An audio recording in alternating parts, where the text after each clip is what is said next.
off and let me get your coat. Let's raise a glass to toast to all those good ghosts. Mothers, fathers, brothers, sisters, lovers, friends. Life's a party, but parties have to end. We're just starting, I don't mean to be dark. How was the drive? Did you find a place to park? I spend my days racing down the night, knowing winter never wins, and the war that it wages will never be a fair fight. The seasons change, I know we'll keep on rising for what we have to lose, and knowing every morning we'll have a little more light. We'll have a little more light. We'll have a little more light. We'll have a little more light. We've been together in these darker days to sing our sorrows and chase them all away. Songs of hope and joy after the tears. When we stand together in a brighter year, I spend my days racing down the night, knowing winter never wins. The war that it wages will never be a fair fight. Seasons change, I know we'll keep on rising for what we have to lose, and knowing every morning we'll have a little more light. We'll have a little more light. We'll have a little more light. It's June 29th. A happy Tuesday to you. Welcome to Real Talk. This episode of the show is presented by the team at Bitcoin Well, proudly headquartered in Edmonton, Alberta. Bitcoin Well has Bitcoin ATMs across the country. They're going public this year. It's a big year for Bitcoin Well. New headquarters, a new building they're moving into. There's a lot going on. And then, of course, for crypto, the bigger picture.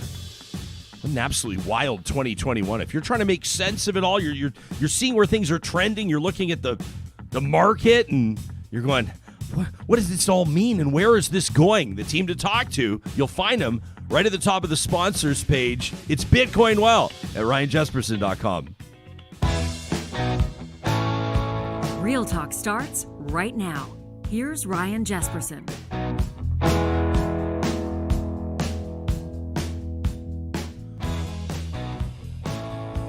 This is like the type of day, this is the type of week where the person that always makes the dad jokes in your circle is going to walk into the room and say, hot enough for ya?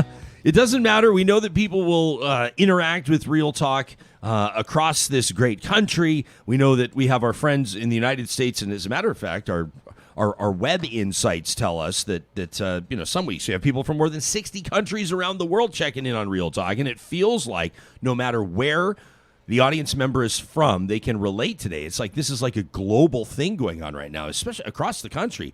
In Canada, I was talking to a couple friends on the West Coast yesterday on Zoom. 48 degrees in a couple of lower mainland communities, like roasting, blasting records, but not in a great way. Once you're at 48, it's a little uncomfortable. I was talking to my sister-in-law, Lindsay, and she was saying they took their beautiful young boys, Bo and Jove. They took them to the mall yesterday in Vancouver, and I said the mall, because Lindsay's like, it's hilarious. They're always, Lindsay, her Instagram always makes me feel like I should be doing more. She's always like, we're doing this craft, we're at this activity, we're doing these amazing things, and I was like, so what was it would you say that drew you to the mall? She goes, 100% the air conditioning. AC. There are people, there are flocks of people that are doing what they can to find different air conditioning solutions, no matter where they are. It's absolutely wild stuff. Today's show is going to be a good one, and we're going to cover a lot of ground, a lot of subject matter in just a few moments. Fatima Syed will join us, a journalist who wrote a really powerful piece in Chatelaine, as a matter of fact. It caught our eye. And her perspective, an interesting one on this, she writes, and the headline reads, "As a Muslim, I face Islamophobia. As an immigrant, I've failed Indigenous people." And she writes how the confluence of the Kamloops discovery and that horrific attack in London, Ontario, have made her question what it means to be a good ally while you're also suffering. What an amazing opportunity to hear from Fatima Syed coming up in just a few minutes. A little bit later in the show, like 25, maybe 30 minutes from now. I've been looking forward to interviewing this guy for years. For years. Were you like before when we just started floating this idea, no pun intended, and I said Sea Shepherd founder. I don't remember what it was that prompted me to think of him, but it wasn't, here's the thing about Real Talk and producer Sarah Hoyles, how we sort of work to put these shows together and get things that people talk about, the things that people care about. We're not like on the heels of the news cycle, like picking up the scraps of what the newspapers cover and say like, what's the newspapers talking about every day? Then we'll do the next day no, we want to just like cool things, interesting people. And something in my brain, one day I was like, Captain Paul Watson. Like this guy is like, I feel like if there was a room of shit disturbers, they would all be saying, that guy's a shit disturber. The founder of Sea Shepherd, he's a Canadian guy, he founded it, Sea Shepherd, in 1977 in Vancouver, and they've basically, I'm going to oversimplify here, and Watson can take us into it, but they basically head out on, or they do a ton of different things now, but they like head out on open waters and basically go head to head against whaling ships. Yeah, ramming them. They like ram whaling ships, and we're going to get a couple of people, like similar to the folks. Although I shouldn't compare the scenarios, but I will.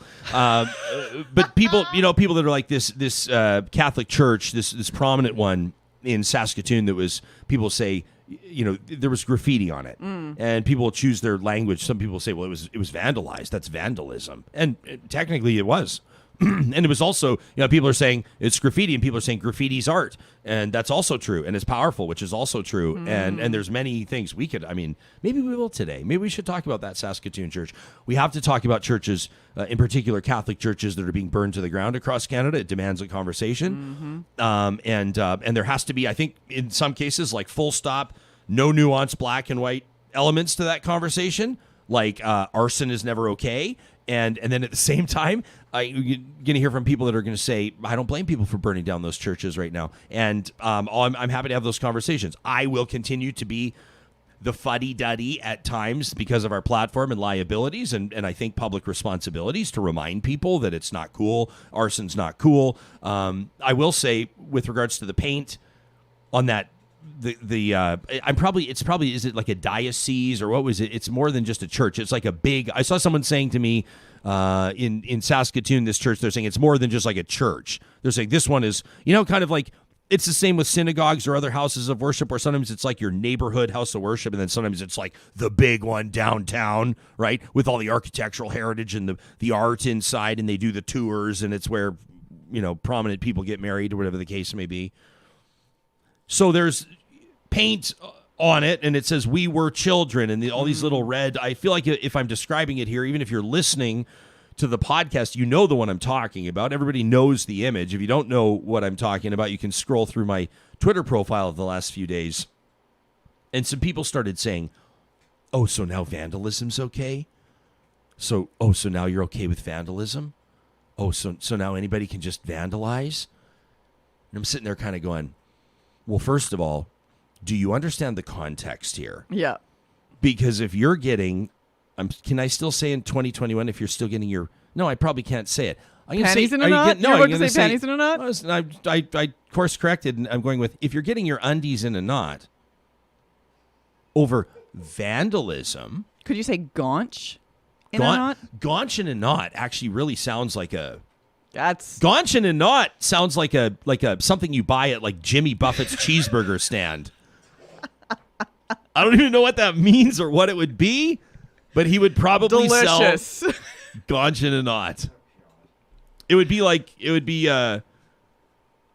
Gaunch in a knot would be like the bulldog, you know, where they have the big, huge fishbowl margarita and then they dump the upside down Corona bottle into it. Yeah. And it's basically, it's like, so what's the bulldog for? The bulldog is for someone that just needs to get wasted right now. Immediately. They need to get wasted immediately. Their gaunch is in a knot. Post haste. They just saw some vandalism. Yes. And their gaunch is in a knot.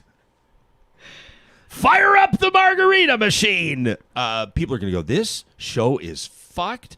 The way that they make light of serious things, we're not making light of it at all. We laugh so we don't cry. So the vandalism that people were upset about. But seriously, arson's not cool, and there's a lot of stuff going on, and we will talk about it, and I'll get a bit more serious in a minute. But this brings me back to Captain Paul Watson. You might sort of say, like, he's an activist, and this is civil disobedience, people might say. And then others would say, like, he's out there ramming whaling vessels that are out there legally whaling, and what the hell, man? And then he's probably going to say, I have a bit of a higher calling. I don't know. All I know is that this guy is a no BS. I've never talked to him before in my life. I've only seen him on camera, and I've seen him many times, and I cannot wait. Yeah, you were like... dream interviews. Yeah. You were naming off a couple dream interviews and then you told me you got him, and I was like, Hoyles! I'm doing my job. Hoyles! You did it again! Oh, and then, by the way, an hour and 20 minutes from now, we'll also talk to Brent Butt.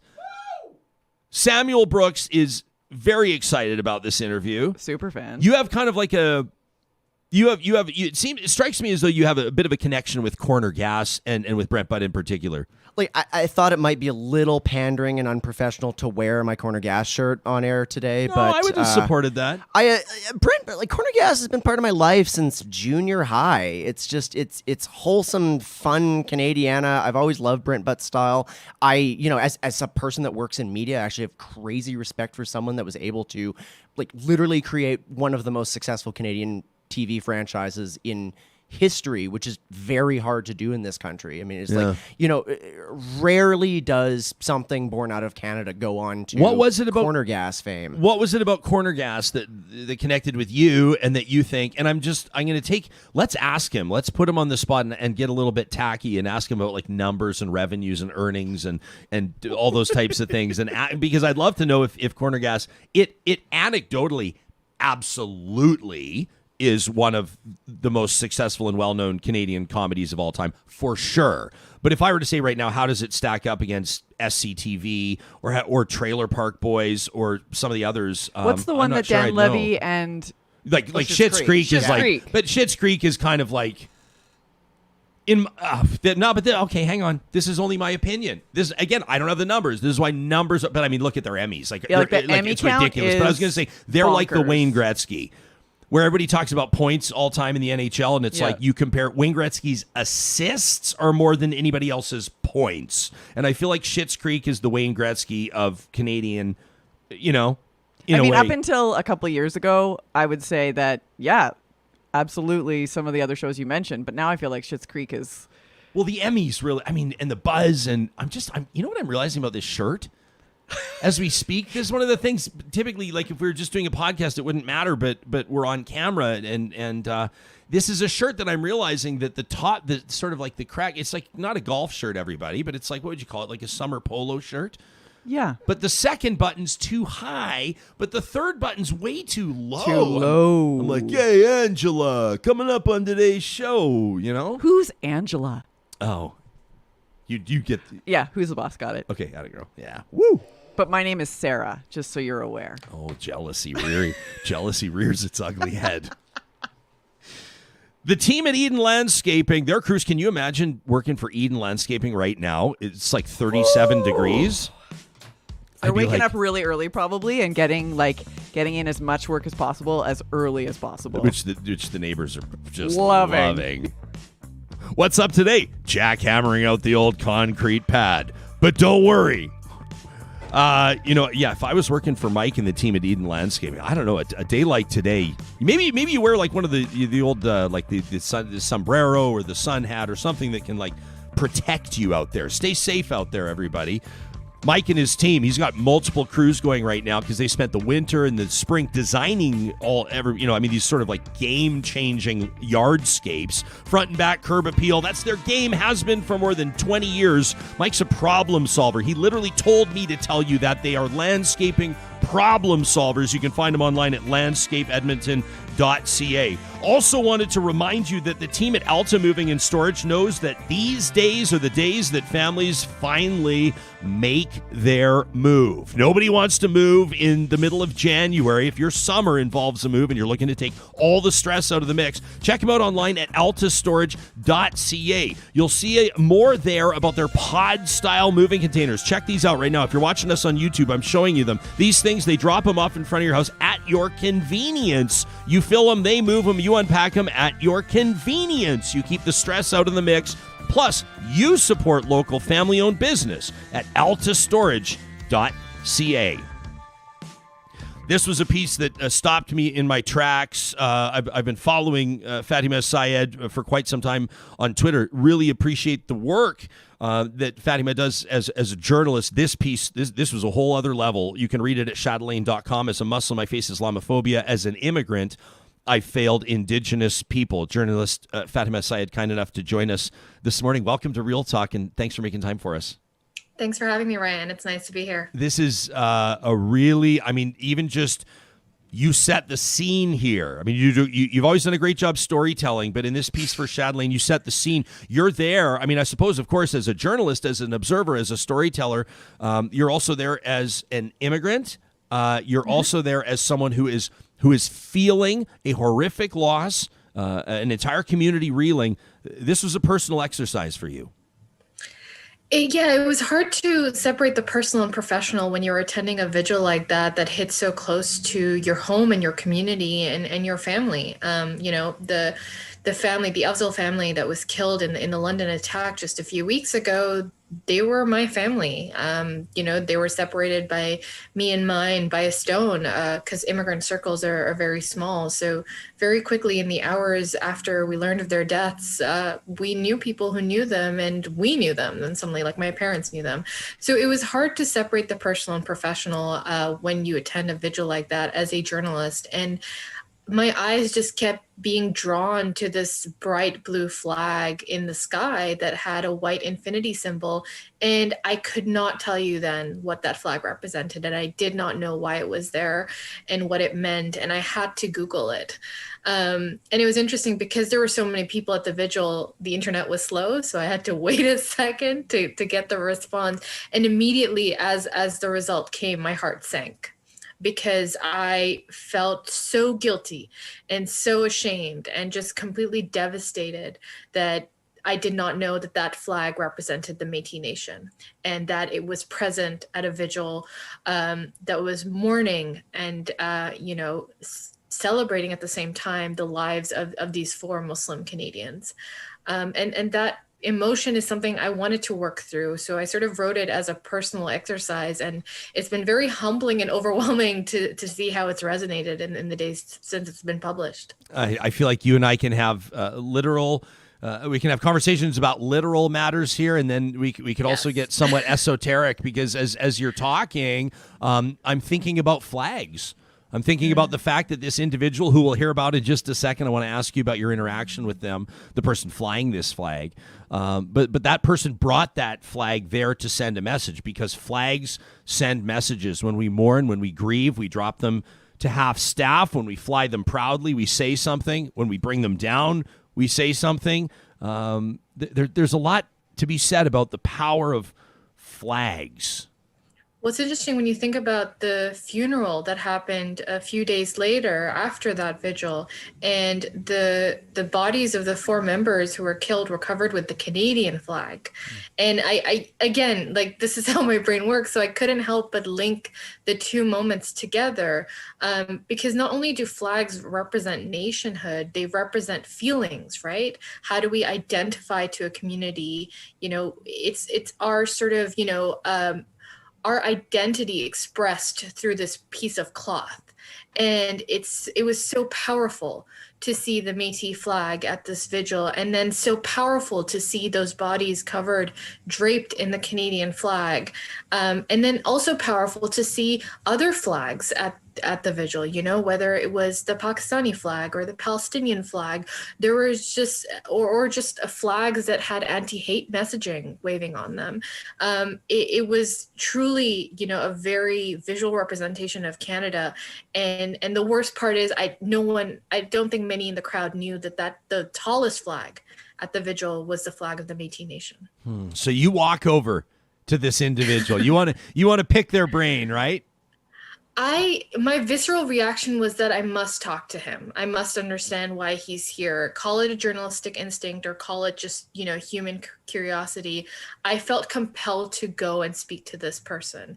And when I walked up to him, you know, he was wearing jeans and a white t-shirt, and there was a beautiful woven belt wrapped around his body, and he was grasping onto this white pole with both his hands and just waving the flag. He wasn't saying anything, cheering, talking, nothing. That's all he was doing. He was just waving the flag. And I remember going up to him saying, you know, I'm a journalist, and I just wanted to ask, why are you here? And he sort of paused and looked at me and said, you know, I'm here because the Métis Nation stands in solidarity with our Muslim brothers and sisters and stands against the hateful act that killed them. And that was it. And that's all he wanted to say. He didn't want to say anything more than that. How did that hit you? I mean, how did that, like, when he said that? Oh, a ton of bricks. My eyes welled up. It was the most powerful line I'd heard. And, you know, I'd been watching this vigil, and it was one politician after the other. And it was just this one line that completely crushed me, especially knowing that Kamloops had just been uncovered, you know, just a few days prior, and that, you know, they were also in mourning, and he somehow had found the strength to be here to also be mourning the loss of another community. All levels of it just broke me. And I remember walking away just trying not to like bawl my eyes out, and a woman stopped me saying, "Who is he? What's the flag he's carrying?" And I told her, and she immediately, like, I could tell she was crushed too. You can just, you know, when you see the emotion just on someone's face, and her face just dropped.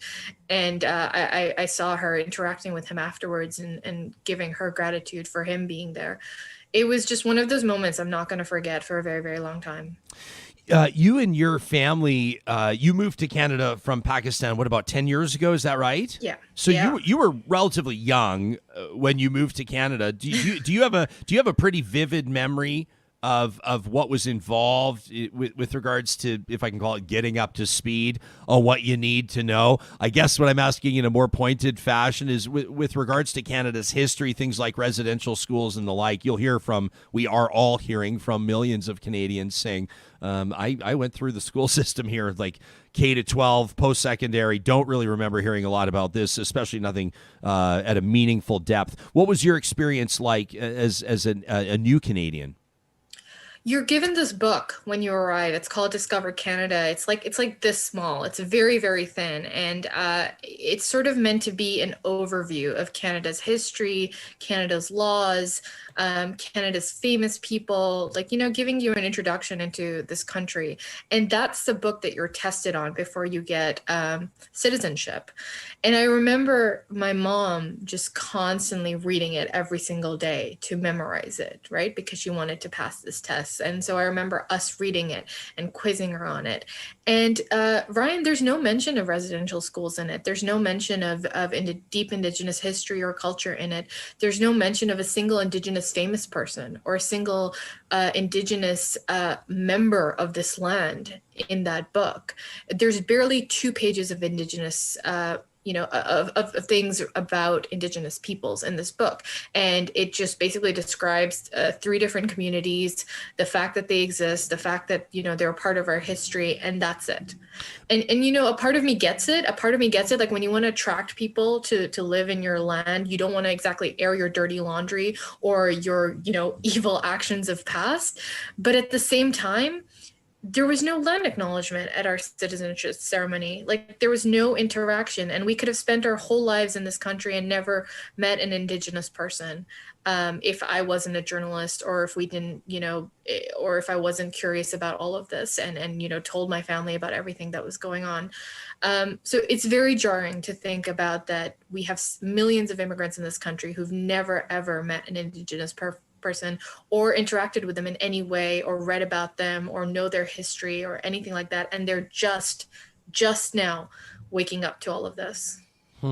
You write about how you feel like, you write about I'm trying to figure out how to ask a question. I could just ask it very simply. So maybe I'll just do that. Let's pretend like we're just out for coffees, and I'm just going to ask you this, like, not worried about what the internet's going to say. But people could say to immigrant Canadians, no one's really going to hold you accountable or responsible for the Indigenous experience in Canada. You've got your own struggles. You've got your own issues. You've got racism that you deal with. You've got class structures that you deal with. You've got many barriers that people that were born and raised in suburban South Calgary like me could never possibly relate to or fully understand. The onus is not on you to carry the weight on your shoulders about all of this. Yet, you write in your piece that that's kind of exactly how you're feeling right now. You kind of write that you feel like, if I can remember, I don't have the quote right in front of me, but essentially that, and correct me on the wording, but immigrants are almost sort of part of the problem in a way. Mm-hmm. Yeah, and I think they are because we're bounded together by these negative experiences. I write in the piece about how in the wake of the London Vigil and Kamloops, I realized that the ties that bind us together are rooted in hate. And that means that we know what it feels like to be displaced, to be erased, to suffer violence and hate, to be made to feel like we don't belong, or that we're the other people, right? We know what that feels like. That means that we have a responsibility that we haven't fulfilled in this country. That means that we have a responsibility to not just stand in solidarity, but to put Indigenous issues into our own issues as well. So when we're voting, we're not just voting with immigrant issues in mind, we're voting with Indigenous issues in mind as well, because we understand that, or at least we should. And I think there's been this enormous empathy gap between the two communities because we've actively been kept away from each other because of the lack of education, because of the lack of interaction, because of the ways the citizenship guide has been created. And I think now, after everything that we've learned in just the past month, we're working on filling that gap. It's been very encouraging to see immigrant communities plan some of the solidarity marches and reach out to immigrant organizations saying, how can we help?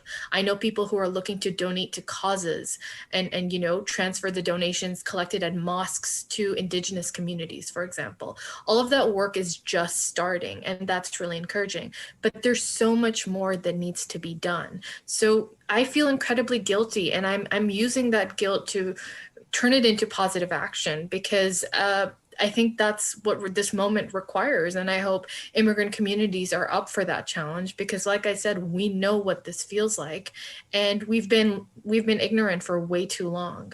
And we're basically in the same place that we accuse, forgive my language, we accuse white people of. That, we say that white people are ignorant. I thought you were going to say something way harsher than that. I thought you were going to be way more unfair than that. I was going to say, well, we accuse white people for being ignorant and racist, right? Well, we've been ignorant, and I wouldn't say we've been racist, but we haven't come to terms with the fact that our neighbors are Indigenous peoples, and now we have to fix that, and we have to be better. And this essay was me working through those feelings, and I agree with you. It's not my responsibility necessarily, but if I don't say anything, and if immigrants don't say anything, then we become part of the problem.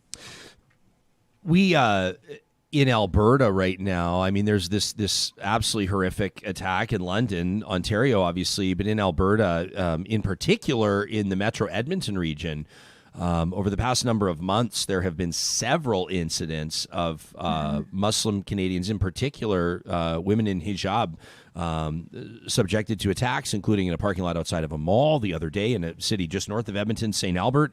A report that women were essentially one woman pinned down by a knife-wielding assailant.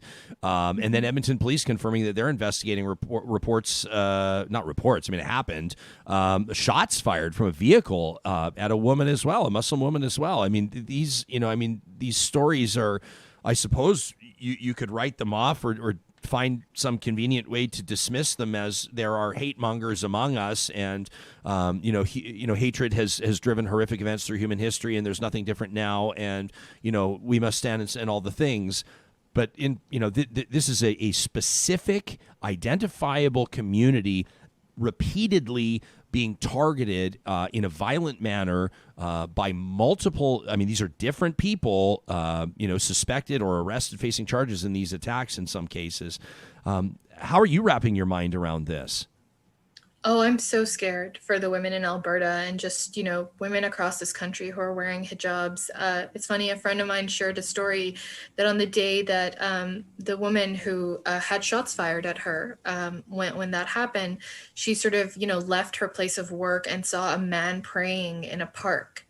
And, for a second, she was really happy to see him praying in the park. And then the next second, she became extremely fearful. Yes. She said, should I be protecting him? Like, is someone going to come and attack him now? It's an incredibly traumatic time right now, an incredibly emotional time for Muslims and Indigenous peoples alike, because there's this deep-seated fear that keeps growing and that isn't dissipating, and it's not being removed by anyone. What happened to the Afzal family in London was deeply traumatic for all of us because they were killed while they were out for a walk. And what's happening to the confirmation of the horrific actions done against Indigenous peoples is also opening a wound that has never healed for Indigenous peoples. And the only thing I can say is that I think we're screaming that this is not Canada. A lot of people are pushing back, cancel Canada Day because we need to figure this out, or, we are better than that. This is all in the past, but it's not in the past. And that's what's scary to me. I don't know what Canada is right now. I know the horrors that I'm reading about and that I'm experiencing, either personally or through community. I know all the bad things we're doing. I know where we failed a lot, but I don't know how to connect that to this country's identity other than to say that we have a lot to work on. Yeah. And you can say that I'm an immigrant, who's only been here for 10 years. I wasn't born and raised. I haven't even seen enough of the country to have a footing in it, perhaps, but this is home. I think the longest I've ever lived here. I think immigrants probably have a better understanding of the value of traveling across and seeing and experiencing Canada. We joke all the time, me and my friends, about how some of our buddies have never left the town that they grew up in. It's like a big trip for them to head to the big city to hit the Costco. I would imagine there's several friends of mine that immigrate, their families moved to Canada and they actually wound up sort of in the Maritimes to start, and they've made their way across the country and could tell you more about. I'm forgetting Gurdeep's last name? I feel terrible. Our Bhangra dancer out of the Yukon. I mean, just this amazing guy. I mean, he's a classic example of it. This guy's lived all across Canada, across Western Canada, inspiring people. Just amazing stuff. There's a wonderful and rich perspective that comes, I think, with the immigrant experience in Canada, and I'm really grateful that you put this on paper. Yeah, Gurdeep Pandher joined us a while back. That you put this down in Chatelaine and let all of us wrestle with it. May I ask you a personal question about Thursday? How you discussed canceling Canada Day. We've done some audience polling. We've got some interesting data that we've been looking at. We made it our question of the week. We went through it. Hundreds of people answered it. We went through it yesterday. About half of our audience, like I think it was 48% or something, said they don't feel awkward celebrating Canada Day. But another significant portion as well, I think it was over 30%, said that they're not celebrating and they may not ever again. I mean, there's diversity in our audience, which I think is wonderful, very healthy. And, I'm curious to know where you land on it. So when you become a citizen, you're given this Canada flag pin, and every Canada Day, my mom takes it out and puts it on, and we all wear it. It's when you move to a country and you make it your home, you identify with that land, and I can get into a major history lesson of how that is how land is so special to Pakistanis specifically, because we fought for a land to make that into a country, and then since then a lot of us have immigrated and found new lands to make home and all of that. So there is a visceral connection to land that we celebrate with joy and much love. But I'm not celebrating Canada Day this year. I'm not putting on that flag pin this year. I'm not doing it. And I think the reason is because it's not indicative that I don't love this country. It's because I love this country that I'm not celebrating it, because this moment doesn't necessarily require love. I'm not proud of what Canada is today. And I think that's okay for me to say, because we have learned new things about this country. We're watching our history rightfully being torn to shreds. And I don't think that deserves a celebration. I think that that's a moment of introspection. It's a moment of reflection. And frankly, there's a lot to mourn. And it doesn't feel right to celebrate when there's so much to mourn. And I think that's okay. You can love a country, but you can also not celebrate it, because we've realized that the very founding of Canada was done on genocide. And how do you celebrate that, Ryan? Like, how do you celebrate that? If anything, you have to grapple with that. So this Canada Day, as a proud Canadian, I'm not going to celebrate this country, but I am going to learn more about it. And that's what I encourage everyone to do. If you love this country, spend that day learning about it. Spend that day donating to Indigenous communities. Spend that day standing in solidarity with them at the various marches that are being organized. And that's okay, because that is also Canada. We're standing together and figuring out our history together this year. And maybe next year, that'll be what we celebrate, that we got through this really, really difficult moment together. I like that you say that, you qualify that, you say as a proud Canadian, which I think is important. I think it really is important, because it's for a ton of reasons that I won't get into.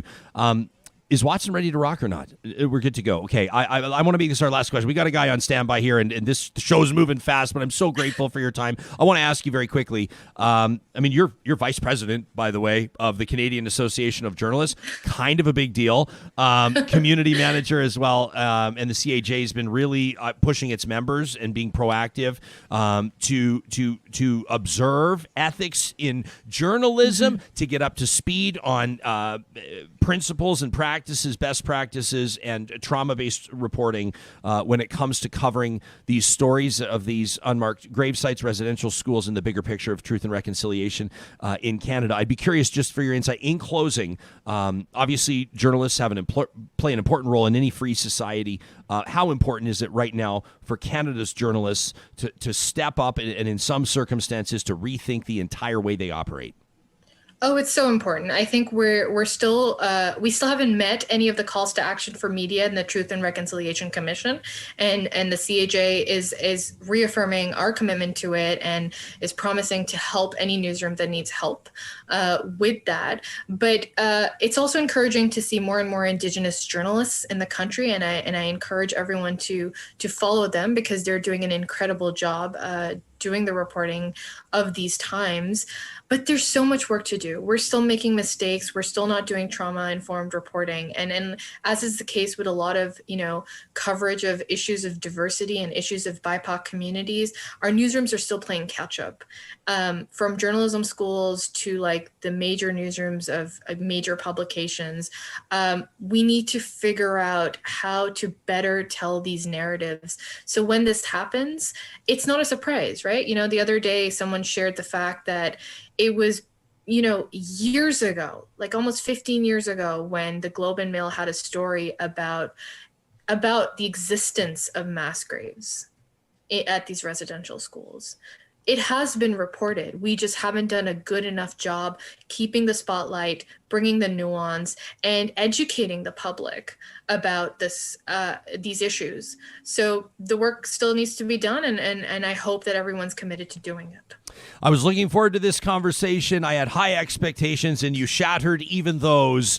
Fatima Syed, a journalist based out of Mississauga. You've read her work probably in the Toronto Star, National Observer, The Logic. This piece you'll find at Chatelaine.com. As a Muslim, I face Islamophobia. As an immigrant, I have failed Indigenous people. Remarkable stuff. Thanks for making time for us. I'm looking forward to your return here on the show. You've been very kind, Ryan. Thanks so much. Take care, my Bye. friend. Thank you very much. The show is made possible by the team at Westworld Computers that powers this studio. They have since day one. We went and saw Daryl before we launched, and I trusted him because, quite frankly, we bought IMAX for our family 25 years ago. I mean, when I was heading out to university way back in the day, I had the orange one. My parents had the purple one. Westworld's been doing this, getting people set up with the gear they need to do the jobs they're doing for more than 40 years. Family-owned, going up against the big box store, the Apple Store. Why not go to the family-owned business that continues to place their customer service as their number one priority? If you buy new gear, they transfer over all your data from your old unit for free. It's all part of the Westworld customer experience. They'll ship anywhere in Canada, by the way, via westworld.ca. Also, a big shout out to the team at Kubi Energy. We got a couple of wonderful submissions for positive reflections yesterday to talk at ryanjesperson.com. That's coming up again next Monday, presented by Kubi. Jake wanted us to remind you that while they are completing solar projects across Western Canada right now, they've got a ton of crews going at it out of their Kamloops and Edmonton offices. That means that they're always hiring. He said, Jespo, let everybody know if they're electrical apprentices or certified electricians. We're always taking resumes. We're virtually always hiring. You can find them online at kubienergy.ca. And remember, the Kubi team can give you the details on how you can save up to $9,000 right now on a residential solar install in Canada. Details at kubienergy.ca. I don't know what to say about our next guest other than he's a damn legend. You may have seen his ship, his team in action on various TV shows over the past number of years. Sea Shepherd uses direct action to defend marine life on the high seas. It was founded in 1977 in Vancouver, Canada, by our guest, Captain Paul Watson. Welcome to Real Talk. Thrilled to have you here, Captain. Thank you. Where did this all get started? Sea Shepherd, I want to get into some of the drama and I mean some of just these brazen actions that you and others have taken in the name of fulfilling your mandate, your mantra. But where did this all begin? You as a young man, where did your passion for protecting the planet come from?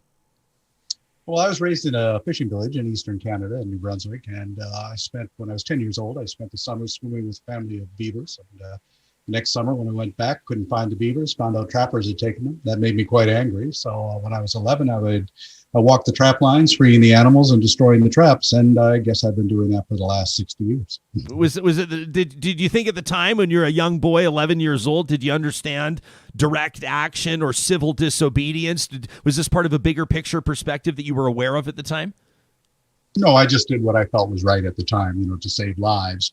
And then when I was 18, I was the youngest founding member of the Greenpeace Foundation. And then I left Greenpeace in 1977 to establish Sea Shepherd because I didn't really like protesting. I wanted to intervene. So Sea Shepherd was set up as an interventionist organization to intervene against illegal activities. And I also developed this strategy, which I call aggressive nonviolence, which we're going to be aggressive. We're not going to hurt anybody. And in 60 years or 50 years, we've not injured anybody, and we've not lost anybody. But we have shut down hundreds and hundreds of illegal activities around the world.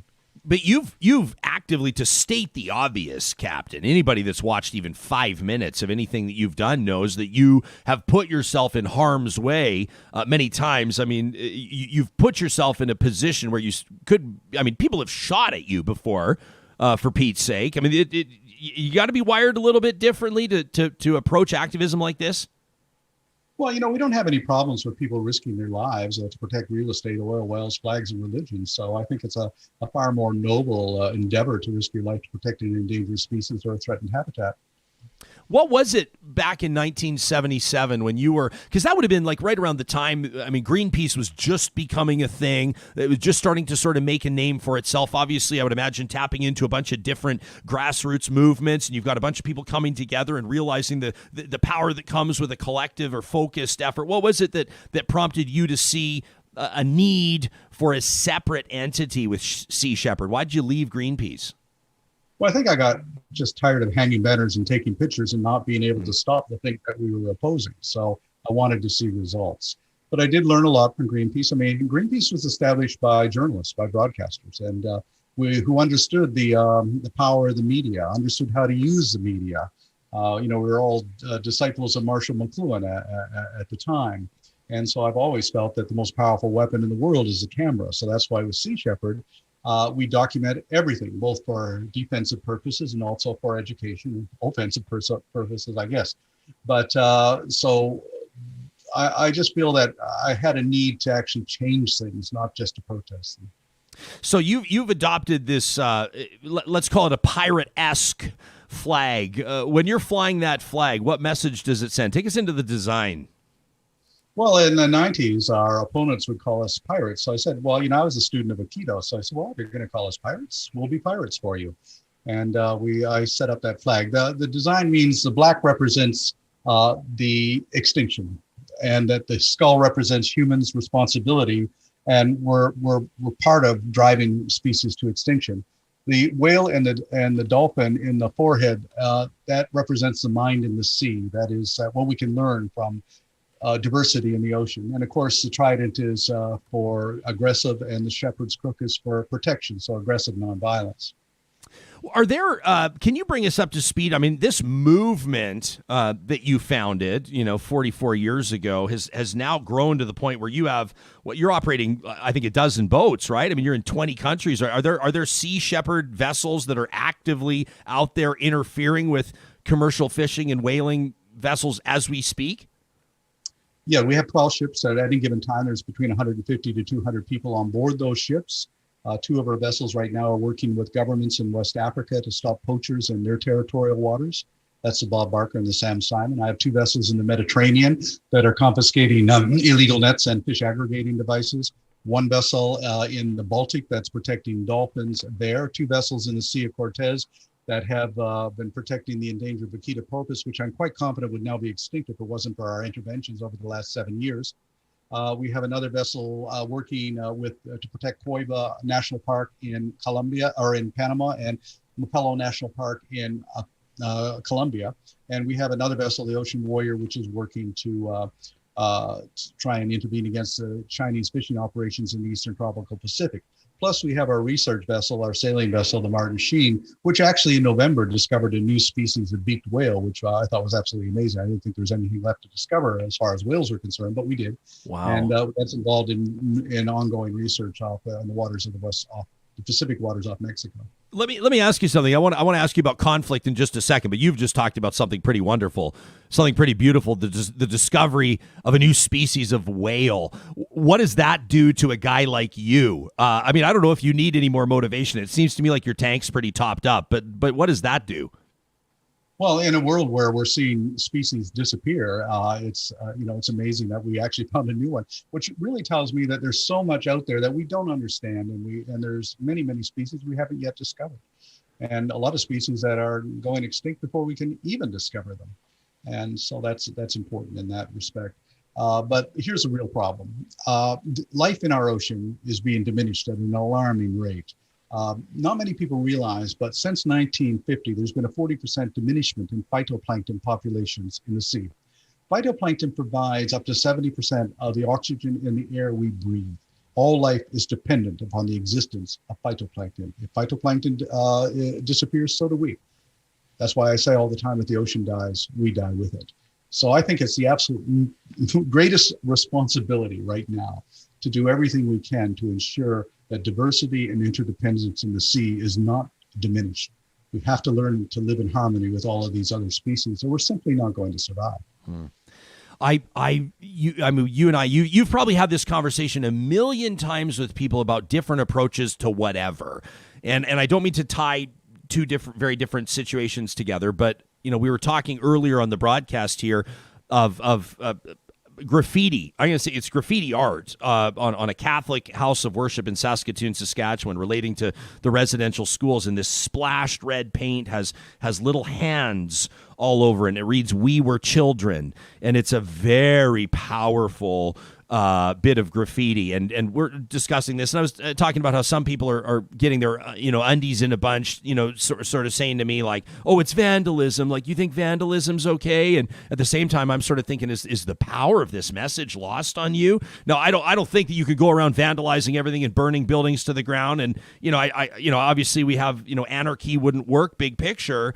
But you also, I can understand your perspective too, where you're like, I guess I could sit here and fight big organizations in the courts and get all tied up and start, or have conferences and summits and spend a bunch of time talking, or we could just go out there and ram that fucking boat that's whaling right now and impact some change like today. You know what I mean? How do you reconcile where advocacy off the water begins? How do you justify some of the actions that you take with regards to the so-called civil disobedience? How does that all work out? How do you explain your tactics or your approach?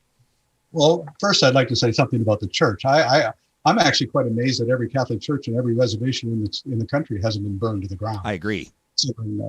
And we forget that the Christian missionaries burned the totem poles and the longhouses on the coast of British Columbia, and as well as abducting and kidnapping and killing so many children. So there's a lot of anger there that I can certainly understand.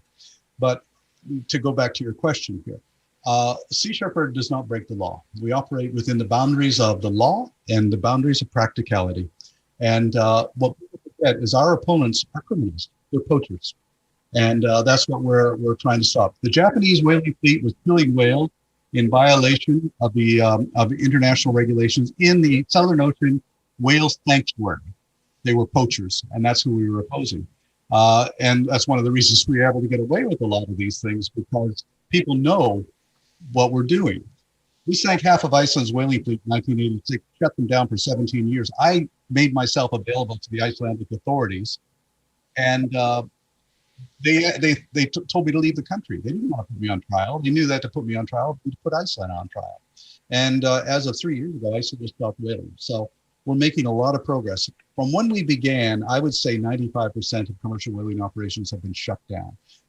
We were opposing Australia, Chile, South Africa, Spain. All of these countries are no longer killing whales. Now, Norway is Japan, and Norway and Japan are the only two really whaling countries left, and it's all restricted to the territorial waters. I'm actually quite confident whaling will be gone in 5 to 10 years. It makes no economic sense, and people are becoming much more aware. So I think that we've done an amazing job, not just Sea Shepherd, but all of the organizations and people that have been opposed to the commercial whaling. Yeah, I can see the whole thing about whaling. I just think that although there's such a fascinating debate that occurs when people talk about, I'm not sure if we even want to get into this, but maybe we should. I know you're not afraid of difficult conversations, but like cultural traditions, and people talk about the connection that certain cultures, you look at Inuit culture, right? You look at Japanese culture, you look at Norwegian or Scandinavian culture. Like whaling is so huge. I'm not justifying it. I'm not saying that. I think, to me, it breaks my heart. I'm a scuba diver. I love the water. The ocean to me is paradise. But boy, that's an interesting debate.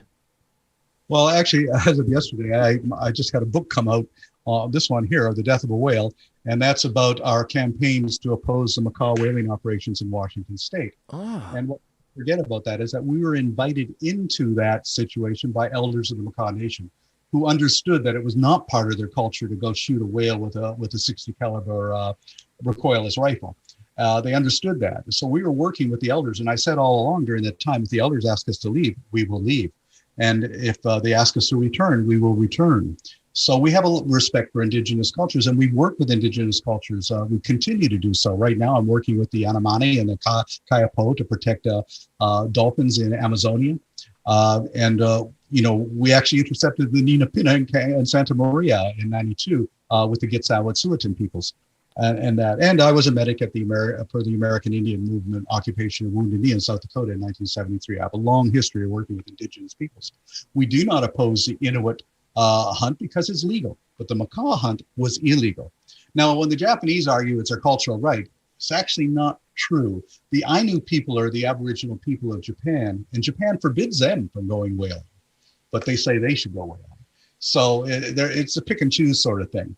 But, back in the 80s, there was a meeting in Iceland between all the different countries involved with whaling and sealing. And the Canadian Department of Fisheries and Oceans representative there, he said, look, it's very difficult for us to get sympathy for what we're doing, killing whales and seals. So here's the strategy.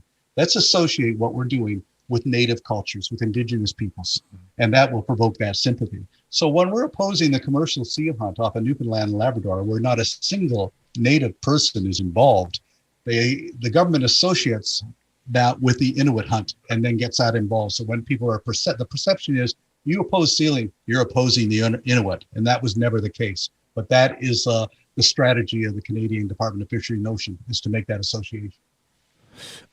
Paul, I see, if you're just tuning in live, streaming audio on the Mixlr audio app, we're talking to Captain Paul Watson, founder of Sea Shepherd. You can check out what they do at seashepherdglobal.org. I'm taking a look at your campaigns, and there's so much going on here.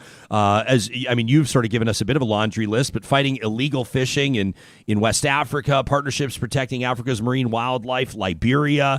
You're all over the world. Mayotte, Timor, Tanzania. People can check it out again on your website. How do you, I would imagine being as aware as you are of what's going on probably comes with a pretty heavy emotional burden too. In other words, you've got a dozen boats right now. You probably wish you had 100. How do you choose where your teams will set up shop and where you'll allocate your efforts?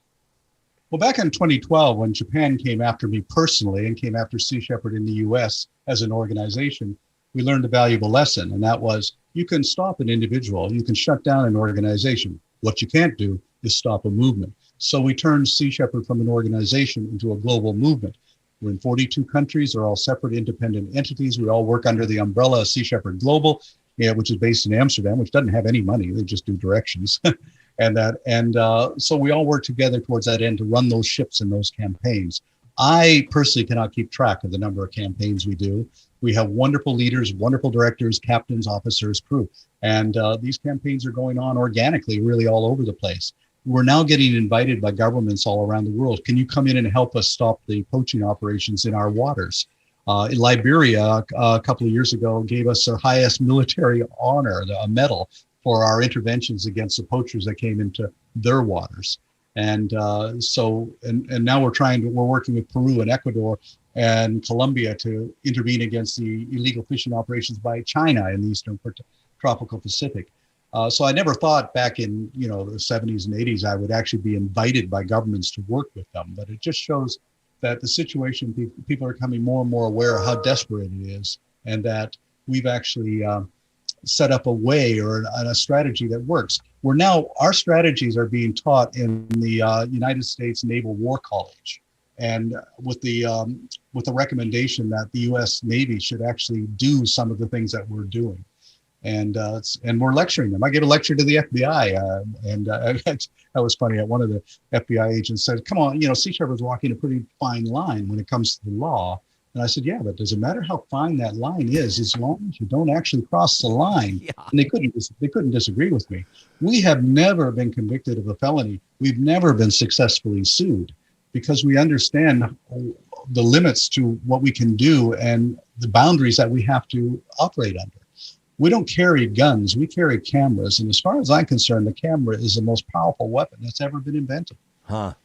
Yeah, I have to. I mean, I remember the first time I ever saw any coverage of Sea Shepherd, and the first time I'm not. I don't typically say this in interviews, but like it's just even just talking to you. I've been wanting to talk to you for a long time to just pick your brain because I was like, there's something about this guy. I mean, it's just people. I have no frame of reference of like being on ships like this in the open ocean and what that's like. But anyone that's even been on a 30-foot fishing boat can understand. I mean, a collision at the high seas of these big boats. I mean, these almost tanker size. I mean, I would imagine the adrenaline must just be out of control. I mean, I can't even. Do you remember? Of course you do. But the very first time, your very first mission. I mean, your very first sort of confrontation. Can you take us back to it? Well, I think that the first time I rammed a ship, of course, was 1979 when I hunted down a pirate whaling vessel. This was a completely illegal operation. It was a ship called the Sierra, and I knew it was somewhere in the north, and we were both engineers.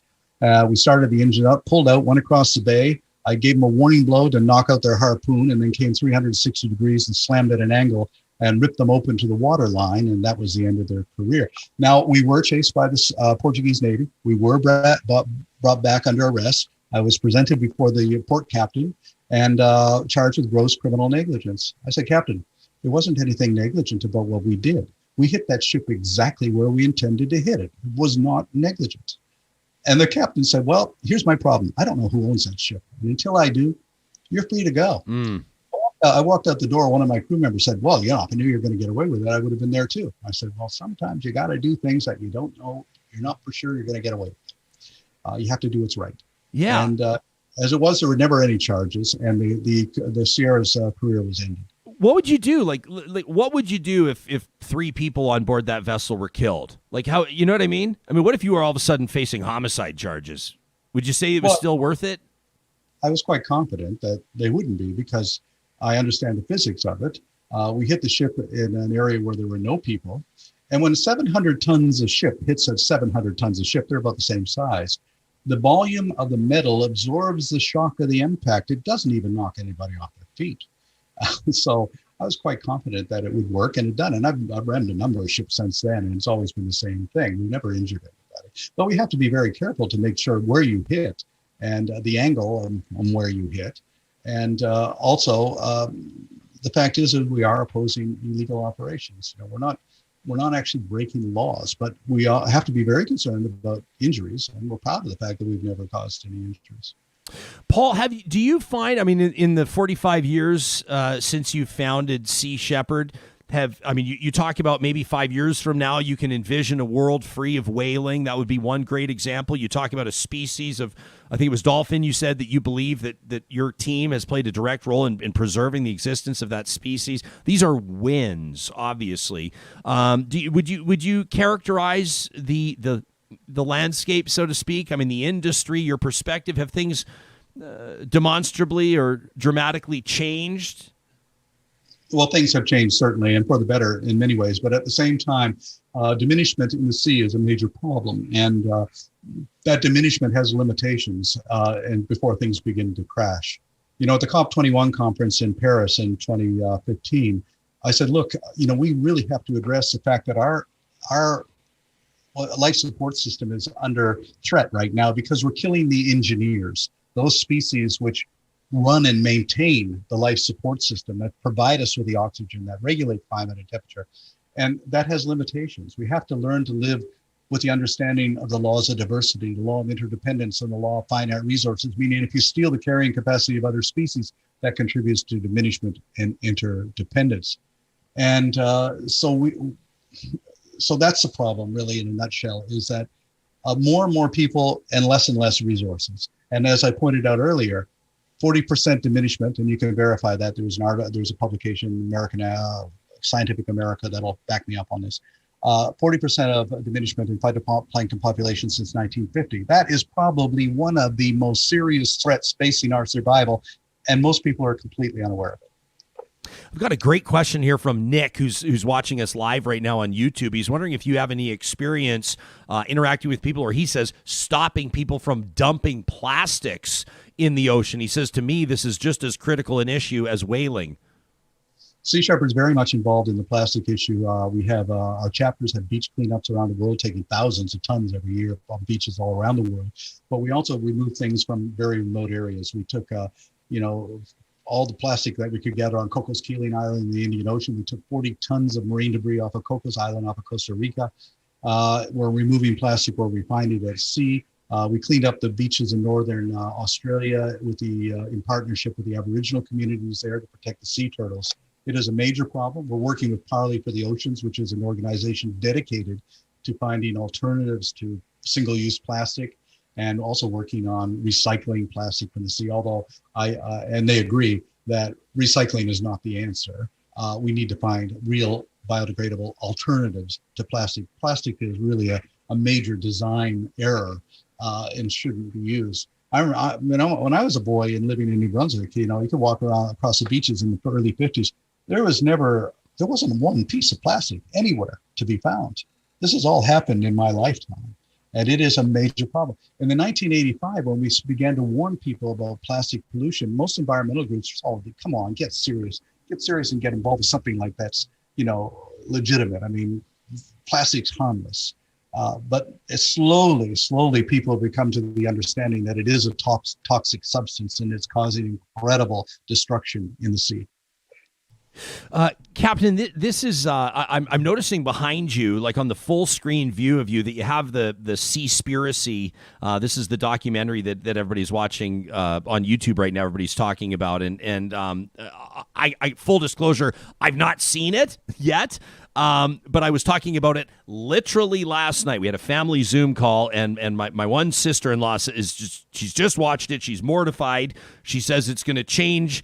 She says, Ryan, she knows I love fishing. She knows we love to head out to Prince Rupert. She says it's going to change your whole thoughts on fishing. It's going to blow your mind. It's going to break your heart.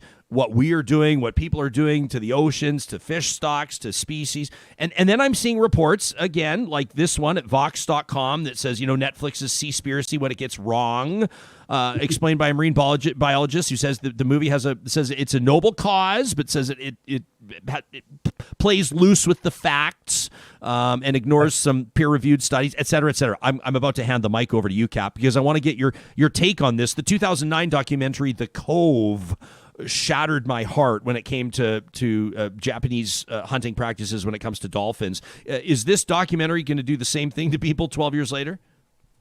Well, the marine biologists who work for the seafood industry, the fishing industry, who I call biostitutes, really, they were condemning this film before they even saw it. And I don't think there's any factual errors in the film. The one that they pick on is that according to the film says, according to Dr. Boris Worm, by 2048, commercial fisheries will collapse. And they said, well, since then, Boris Worm has revised that and said that that's not true. But if they look at the actual paper, Boris Worm said, it'll be reduced by 88%, not 100%. So does it really matter if it collapses by 2048 or 2078? I don't see anything wrong with the facts in the film. But here's the thing. This is a brilliant story, and it was presented in the way that films have to be presented, somebody's story. And fortunately, it was on a powerful medium, Netflix. And that's really the key to success. Doesn't matter what you say, you got to get people to see it. Yeah. And people have seen it. The fishing industry is saying, well, 1 billion people depend upon fish for their survival. And that is true. But we're not targeting them. We're talking about industrialized corporate fishing operations, and they are the threat to artisanal and indigenous fishing communities around the world. They're in Africa right now stealing the fish from African nations, and that's why we're there protecting those fisheries for the people in those African nations. Nobody has a problem with going out in your outrigger in your canoe and catching a fish. We have a problem with $100 million super trawlers, with giant drag trawlers, with 100-mile-long long lines, 100-mile-long drift nets and gill nets. This is a mechanized corporate, heavy gear, industrialized fishing operations which are destroying life in the sea. And fishery after fishery is collapsing because of it. And it's held up by the fact that the fishing industry gets about $76 billion in government subsidies from governments around the world. It could not survive on its own. There's simply not enough fish to continue this. And they keep saying, well, this fishery is sustainable. There is no sustainable fishery, commercial fishery anywhere in the world. It doesn't exist anymore. Janice is watching us live. She checks in on Twitter using our official hashtag RealTalkRJ. She says, listening live to this interview with Captain Watson. She says, I'd like to know how a regular Canadian can help end illegal fishing, which contributes to the extinction of ocean species. For somebody that can't get on board, literally, a Sea Shepherd vessel for months at a time, what can the average Canadian do, Captain? I think the best thing to do is replace fish and meat products with plant-based substitutes. They're certainly there now. They're certainly much more than they ever have been before. When 10, 20 years ago, they didn't even exist. They taste good. They're just as nutritious and much more healthy than the fish which is contaminated with mercury and other heavy metals and everything. So that's one thing that everybody can do. Don't eat farm-raised salmon, which is an incredibly toxic product and also ecologically quite destructive. And so that's what everybody, I think, can really do. We're not going to get any answers out of the Canadian Department of Fisheries and Oceans, which I've always said is the single most incompetent bureaucracy in the country. So they're in the pocket of the industry. They do what the industry wants. I was, this is pointless. I don't even want to talk to you about this. I was going to say, I did an interview a while ago. I came back from, this is such a small potatoes story. I got Captain Watson on the line. I got the small potatoes story, but I came back from one of our trips to Prince Rupert, and I was actually super annoyed. We're out there pulling it. We're fishing for cod and for halibut. We would pull up these snapper, and you know what happens to snapper when you bring them up quick, and just quite frankly, to use layperson's terms, their insides basically, it's like what would happen to a scuba diver if they went from the bottom to the top right away. The eyes bulge out of the head, the lungs the fish is done. It's actually, I feel terrible. We felt terrible about it, but we couldn't keep them. And so they're like, well, it's catch and release. So you try to put it on a downrigger and send it back down. But yeah, right. That's, it's like the most invasive, horrible. I just was sick about it. And so they should be kept and logged and reported. So at least we know what the numbers are. 100%. 100%. And quite frankly, just to cut to the chase, I felt brutal about it. And we came back and actually tried to sort of turn it into somewhat of a positive. And at that time, I had a radio gig, and Minister Wilkinson, federal minister, agreed to come on the show. And we talked about this. And sure, it was a niche conversation. It was a niche focus, but we started talking about bigger things and policies and legislation around fishing and conservation and things like that. And what we realized is the more of a conversation that we had is how little Canadians actually know about any of it. So I find it pretty interesting when a guy like you that spends a lot of time focusing on this, this is your life's work, describes a federal government department as incompetent, as perhaps the most incompetent. You grab our attention. What is it? Aside from being in the pocket of industry, as you allege, what would you say it is that Canadians would be interested to know that this federal body, in your estimation, is not doing what it needs to do to protect our waters? The Canadian Department of Fisheries and Oceans shut down a lot of the research and also destroyed all of the research files going back, a century, really. They just destroyed them. I think it was the previous Conservative government that said that, it costs too much for the taxpayer to maintain these records. So their answer to destroy them. But really, that research was absolutely necessary. They closed things like the Marine Biological Station in St. Andrews, New Brunswick, places like that. So it's like they're dismissing the science. And the same with salmon farming in British Columbia. They weren't listening to the scientists. They were listening to the industry. It's a $3 billion a year industry, and it was threatened by revelations by people like Alexandra Morton and her research on the transmission of zoonotic transmission of viruses from Atlantic salmon and invasive species to indigenous salmon populations, which has caused so much devastation with indigenous salmon populations. So really, I found that DFO, it supports whatever the industry wants and isn't really interested in being guided by science. They know, for example, that harp seals are not a threat to the survival of the cod.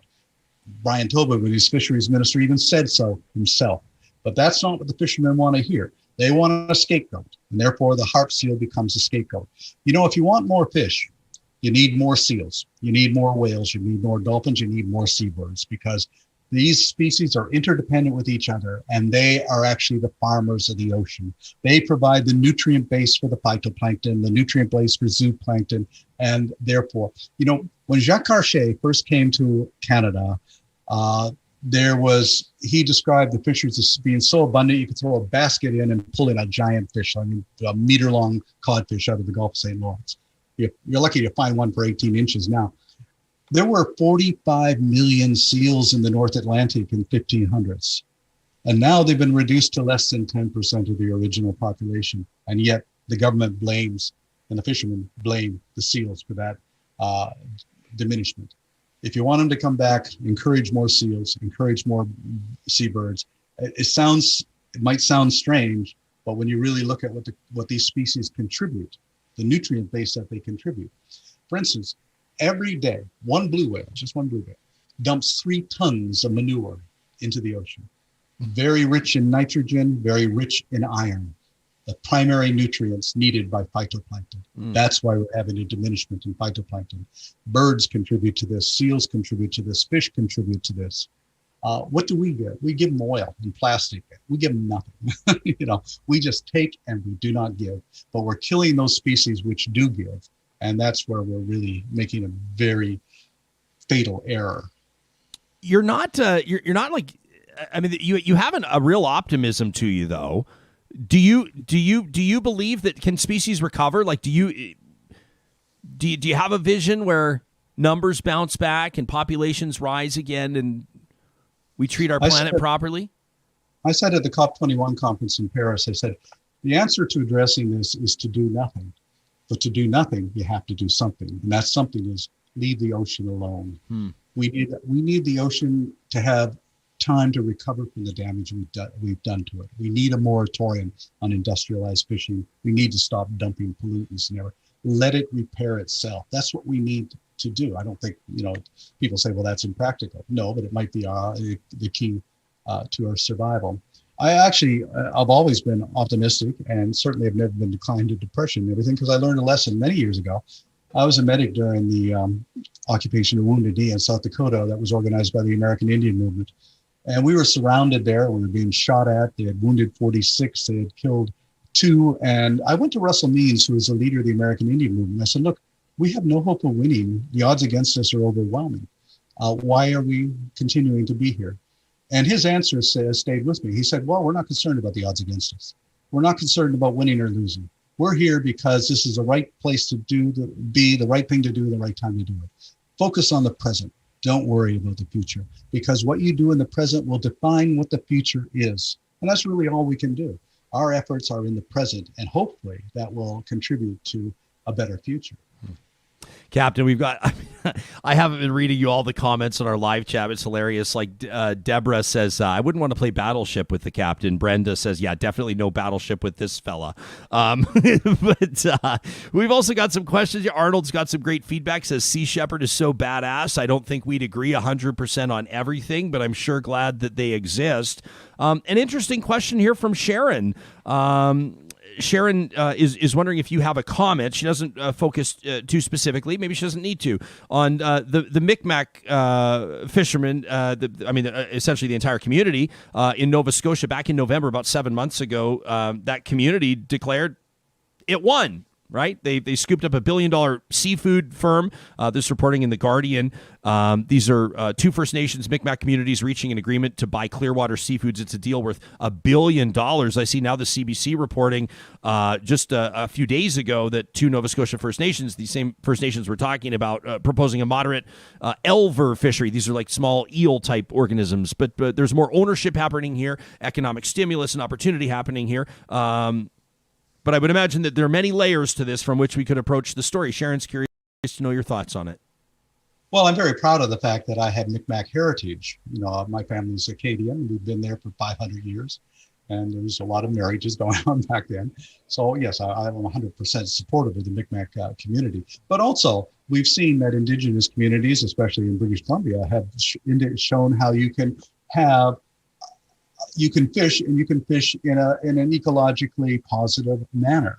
I think that Indigenous communities should be the advisors to the Canadian Department of Fisheries and Oceans. This is I've kept you way past the time that we asked you to join us for. I just want to thank you so much for this. I mean, we could keep here all day. This is really interesting stuff. I'm curious to know, just bigger picture. We often like to end interviews on this show, but by asking for a call to action, and I suspect by asking a guy like you for a call to action, this may have a little more horsepower behind it than usual. But what's something that you'd like all of us to think about as we make our way through the day after hearing this? Well, let's not think that governments are going to solve the problem, because they're not. All problems are solved through the passion, the courage, and the imagination of individuals or groups of individuals. We have a climate conference coming up in Glasgow in November, and I just advocating people don't even attend, because we've had climate conferences going back to 1979. They've accomplished absolutely nothing other than photo opportunities for politicians. But everybody can be involved at some level by simply using their skills and their abilities and harnessing that to the virtues of passion, courage, and imagination. So it doesn't matter what your approach is, whether it's education, litigation, legislation, or direct intervention. Whether you're a member of Extinction Rebellion, or you're working with a more moderate group, or you're a teacher. It doesn't matter, as long as you contribute to making this world a better place by contributing your skills and your abilities. And I'm seeing more and more of that, especially amongst young people, and that's understandable, because we now have a generation that really doesn't know what the future is going to be. And I could look back and say, well, in the 50s and 60s, I had a pretty good idea where we were going. I don't think we can do that now. So this is a powerful motivation for young people to be very much involved in really looking at where their future is and what their role in that future is going to be. Greg snuck in one quick one right at the end, and I got to ask, because we haven't really touched in particular. We'll make this we're grateful for your time, Captain. In particular, I've been paying attention to stories about salmon hatcheries on the West Coast. And he's curious for your thoughts on that. He wonders if you think, Greg says, I think they're wrong, quite frankly. Fish hatcheries, I think they lead to overall populations that are much weaker than fish that do not come from hatcheries. We know that, there's evidence that farmed fish or these hatcheries are impacting the wild salmon that are sharing the same water, obviously. Where do you think that story goes over the next, there are cultural implications too. There are land ownership implications, supercharged political implications, industrial implications with regards to industry. Where do you see that story going over the next 5 to 10 years? I think take a look at two places, British Columbia and Alaska. Alaska has outlawed fish farms. They have a healthy wild salmon populations. British Columbia hasn't, and they have an unhealthy wild salmon population. So we should go the way that Alaska has gone, outlaw the fish farms, or at least put them on land, get them out of the ocean. And a lot of these fish farms are trespassing on traditional people's lands. We don't need them. It's a destructive industry. It's a toxic industry. When you buy farm-raised salmon in the market, it's very deceptive. A farm-raised salmon, the flesh of a farm-raised salmon is dirty white. Nobody's going to buy that. How do they get the color? They get dye in the food pellets and dye them while they're still alive. It's artificial. Salmon get that color from feasting on zooplankton in the North Pacific. The only way to duplicate that is through chemicals. And so that's really what you're eating, is a dyed, chemically intensive, full of antibiotic fish, which is not healthy. Oh, man. Are you? This is none of my business, but are you 100% plant-based diet? Oh, absolutely. And not only that, everybody on our ships is too. We were vegetarian since 1979, vegan since 1999. Wow. You don't have to be vegan the crew, but you have to be vegan while you're on the crew, and you don't have any choice, really. But I've also found that so many people who have sailed with us have said, well, I didn't die, and this is actually quite healthy. So I found that the best way of converting people to that understanding is allowing them to have that experience. Plus, you can say you did it before it was cool. You did it before it was trendy, right? Yeah. Just did it because it made perfect sense. In a world where we kill 65 billion animals a year, that's the single greatest contributor to greenhouse gases, single greatest contributor to dead zones in the ocean, single greatest contributor to groundwater pollution, plus the trillions of fish we kill, and some 35% of all the fish that we kill or take is fed to domestic animals in the form of protein paste. And so we now live in a world where chickens on factory farms eat more fish than all the puffins and albatrosses in the world put together.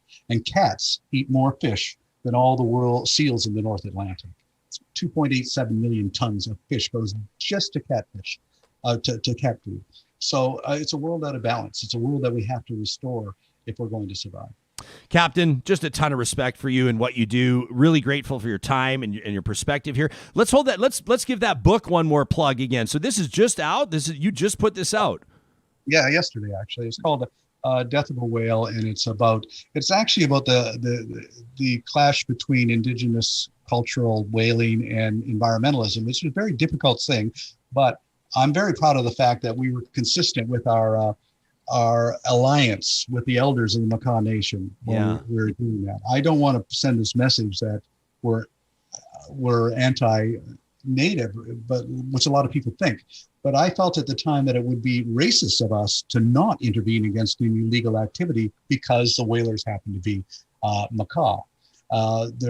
We were in the Makah Bay to oppose Tokyo, Reykjavik, and Oslo, not the Makah. They were using them. Not many people realize that the World Council for Whaling, which was set up in Vancouver Island, was established with money from the Japanese and Norwegian whaling companies because they were using these people as a front to promote their own whaling operations. So the Japanese and Norwegian approach is, well, if it's okay culturally for them to kill whales illegally, then it should be okay for us too. That was their argument. Fascinating stuff. Really grateful for this. Captain Paul Watson, founder of Sea Shepherd, and you can find him online, of course, read more about what they do, including their campaigns at seashepherdglobal.org. Thanks for this, Captain. Thank you. You bet. Wow. You just, that knocked you back in your seat. You saw that? When he was talking about the statistics. I mean, that's amazing. Cats, what is this? Domestic cats eat more fish than the seals. Than the seals in the North Atlantic. Chickens on farms are eating more fish than puffins and albatrosses. I'm going to say albatross. I feel like it's probably albatrosses, even though just it like it's sound right. octopuses. Just like it's octopuses. I was literally inspired by your by your dive into the proper plural. Wow. Captain Paul Watson, I saw that somebody left a comment that just said, I could just sit and listen to that guy tell stories for hours. Can you imagine? Especially when he's not, be like, tell us the stories you can't tell on the podcast. Those are the stories I always want to hear. Plural is either albatross or albatrosses. I do not like the either game. Either or either? Well, that too. Or neither or neither, but potato. Yeah, but I prefer that there is one definitive correct answer. Ryan, we live in the gray. Everybody's a winner. We live in the gray. It's not this or that. All of the kids finished first. I don't even get me started. Because I'm only going to get myself in trouble. These are one of the areas in life. Why are we talking? This is not appropriate conversation 45 seconds after Captain Paul Watson starting to talk about like kids sports and organized sport and drafting and picking and choosing and ranking and finishing and awarding and participating and no. But I'm concerned about where that's going. I'm extremely concerned about where that's going. You know what I do when I get into situations like this? I remind you that the team at Sherwood and St. Albert Dodge have the best selection of Ram trucks in the province of Alberta. This is the 3-time winner of the Motor Trend Truck of the Year. This is the truck that Albertans and Canadians trust to pull their precious boats, trailers, pup tents, fifth wheels, flat decks, toy haulers, and so much more. Ram trucks from the popular 1,500 half-ton all the way up to that big, beautiful dually 1-ton Ram are the trucks that people are going to make sure that their summer family getaways don't wind up with the four-way hazards flashing on the side of the road. You'll find a better selection at Sherwood and St. Albert Dodge than you will anywhere else because they share their inventories. You can check them out online right now or pop on by to their showrooms and tell them that Real Talk sent you. Want to remind you that the team at Friesen Brothers right now is proudly featuring BC cherries at all 16 locations across the province of Alberta. It's grilling season, which means that they've got your favorite Alberta proteins, including, inspired by our recent conversation with Captain Paul Watson there, sustainable fish. They clearly label it. What I love about Friesen Brothers, to be honest, it kind of annoys me sometimes, but I big picture love it. If their fish is not fresh, they're not bringing it in. You're not guaranteed every single day you go in there to have piles and stacks of fish that has maybe been there for 6 days, or they just pulled out of the freezer. It's not how it works. It's either there and fresh or not there. Plus, vegan and vegetarian options clearly labeled, including that beautiful new store in South Edmonton. For more than 65 years, proudly Alberta grown and Alberta owned. We also want to remind you that you've still got time to sign up all the way through till the end of June at powered.ca for this course, Embracing Allyship and Inclusion. PowerEd is creating these micro courses. You can complete this one. It's estimated in 6 to 8 hours. You can do it in a day if you want, a couple of days. It's not going to take your whole month, but this is a way for organizations that are really looking for a way to start their journey toward building inclusive communities in the workplace. This is a great place to start. 6 to 8 hours, and to celebrate Pride Month, PowerEd's offering a 10% discount for Real Talk audience members. At powered.ca, use the promo code REALTALK10, the number 10, at checkout to claim your offer at powered.ca.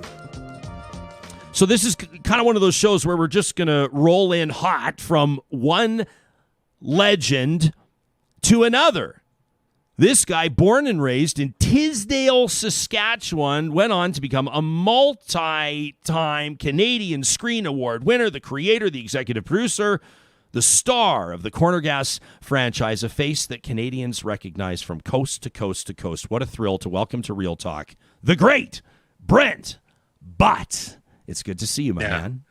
Now that's an intro. That's an introduction right there. Well, because I thought you're probably going to come in and be a little bit understated with your classic delivery, and I thought I wanted to be the proper fervor around your rolling in debut hot.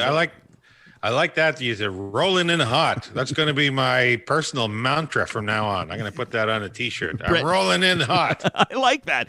TM and then a little asterisk that sends people to our website so they can see where this all began, where it all got started. How much of Sure, I'm a team player. How much of what people see of you, in Corner Gas, or what they hear from you in the animated series, which, by the way, is season launching coming up on Monday, or even from what they see from you on the stand-up stage, how much of that is what your buddies get around the campfire on Saskatchewan summer nights? Well, I mean, I haven't actually lived in Saskatchewan since the 80s, so nobody's seeing me around a campfire in Saskatchewan these days. I'm out here in the West Coast. But we did go back. We shot Corner Gas in Saskatchewan. I did grow up in Saskatchewan. But my character on the show is very like me in real life. I wasn't sure of my acting capabilities when we went into Corner Gas, so I thought, here's the smart move: make this character respond to things exactly the way I would. Yeah. And then that would be the most likely, and give him the same name as me. So if somebody says the character's name, I'll look.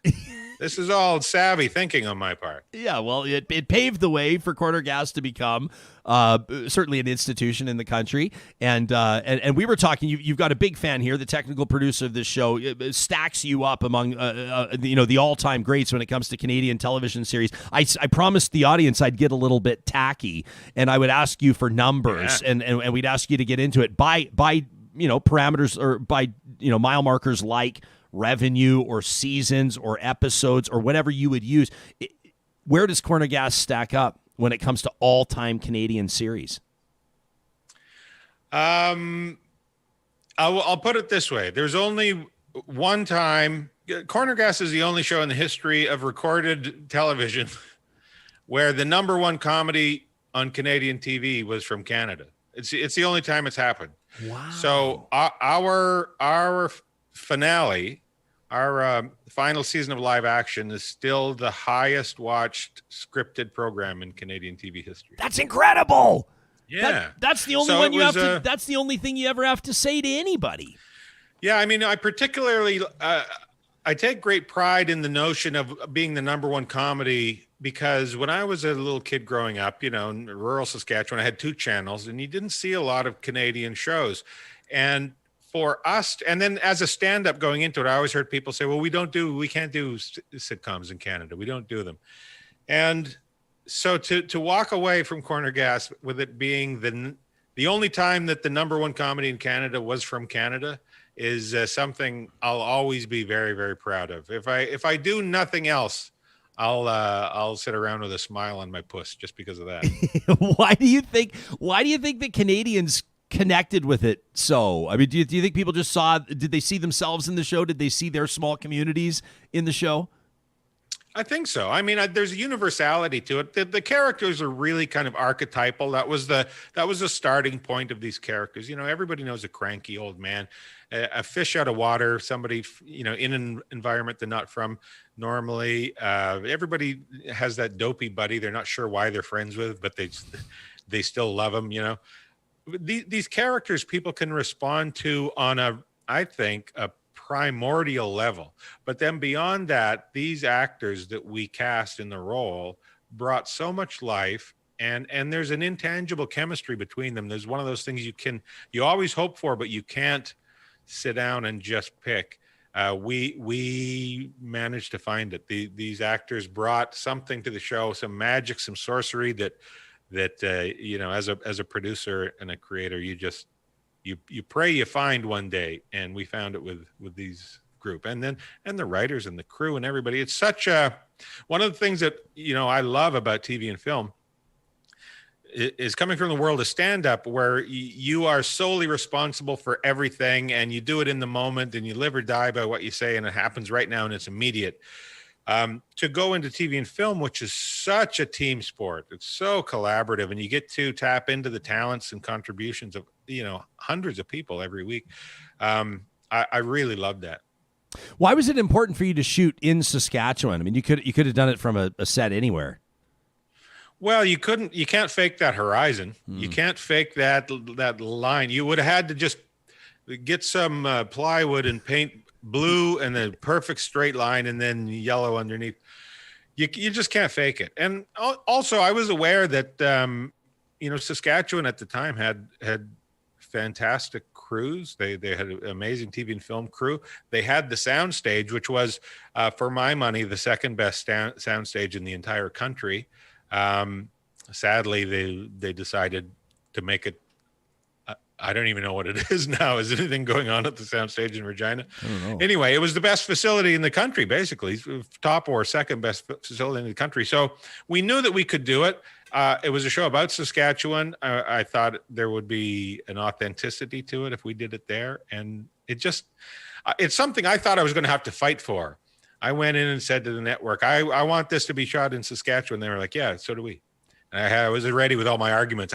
Oh, okay, great. Yeah. Well, then we're on the same page. Yeah. Did you give the rest of the country a perspective on Saskatchewan that the country didn't already have, or did you just reiterate a bunch of things? I don't know. I mean, I always felt like the show wasn't about Saskatchewan. Yeah. It just happened to take place there. It's like Seinfeld wasn't about New York. You know, it's just a show about these people getting into these situations. And like I said, there's a universality to it. We would get fan mail from all over the place. We had a guy from Sweden say, this is exactly like the village I grew up in Sweden. And we had another guy from New York City say, this is exactly like my neighborhood. People connected with these characters. I had a conversation a while ago with this fellow by the name of Dr. Clark Bannock, and he's like a university professor, and I can't remember if he's a sociologist, but he traveled across the province of Alberta. Really interesting exercise. Interviewed like 140 people about rural resentment, and he was talking to them about politics and their perspectives on government and a whole bunch of different things. And people can go back in our archives and watch that interview if they want. But there was this moment in the interview where he kind of like he went, you know, I was like, what did people tell you in coffee shops, or what did you learn about people, or this, that, and the other? And he goes, well, and you know, and then he goes like, not all rural people. He goes, but you know, there were like, you know, the racist comments, and then he goes, and I go, really? And he goes, well, of course, kind of thing. And I went, well, I don't know, of course. Like there was this kind of really interesting interaction there. And we didn't sort of stay on it the entire interview, but it was this moment that I remember from that conversation. Did you, when it comes to like issues that are relevant in rural communities or in smaller communities, did you ever see Corner Gas as an opportunity to in a comedic way start to tap into some issues that had real substance to start conversations in what might have been like a non-threatening way with Canadians? How did you approach that activism angle of what we sometimes see in scripted television production? No, we didn't really tackle that at all. For us, it was all about, I mean, it was more escapist television. It was, I always felt that, you kind of have two routes that you can go in comedy. One is to be the court jester that tackles all the important issues. And the other is to be the court jester that distracts. And both are valid. There's, both are required by the human psyche. We need to focus on things sometimes, and we need to escape sometimes. And Corner Gas was just really a show about community and about comedy, about having laughs. And like I said, we didn't make it about. I always said I don't want this to be. I want this to be a show that happens to take place in small town Saskatchewan because it's something I never saw growing up. And that was it. I just wanted it to be the backdrop, and the stories were about the situations. And I didn't want us to hang our hat on, well, this is the way we do it in the small town. I didn't want it to give it that kind of colloquial, that kind of rural rustic feel. I just wanted it to happen to take place there. And kind of counterintuitively, I said, a lot of the most clever, up-to-date, resourceful individuals I've ever met are from small rural communities because they've grown up self-reliant, and they're on their combines for 11 hours a day with the satellite radio informing them about the world. So this notion of we're all more connected than we ever were, and I think less and less we should be making a big deal of our differences. Yeah, it's and comedy's always played such an interesting role in dissecting. I mean, and putting things on people's radar and forcing people to grapple with it. I mean, I look at many of the all-time greats, like Richard Pryor, for example, would throw stuff out there. I even think of a post 9/11. It was comedians that were really the first ones, right? I mean, it was kind of like when late night came back, when David Letterman went back on the air. It almost sort of gave America permission or the world permission to take a breath and then start to talk about it. It's like comedians have always played a really important role in. I mean, I just look even where the nation's at right now, and residential schools, and people. I know I saw you tweeted about it a few days ago, but people are wrestling with this right now, and I think that comedy. I mean, we're not talking slapstick, but I think that comedians have always played a really important role in driving public discourse on issues.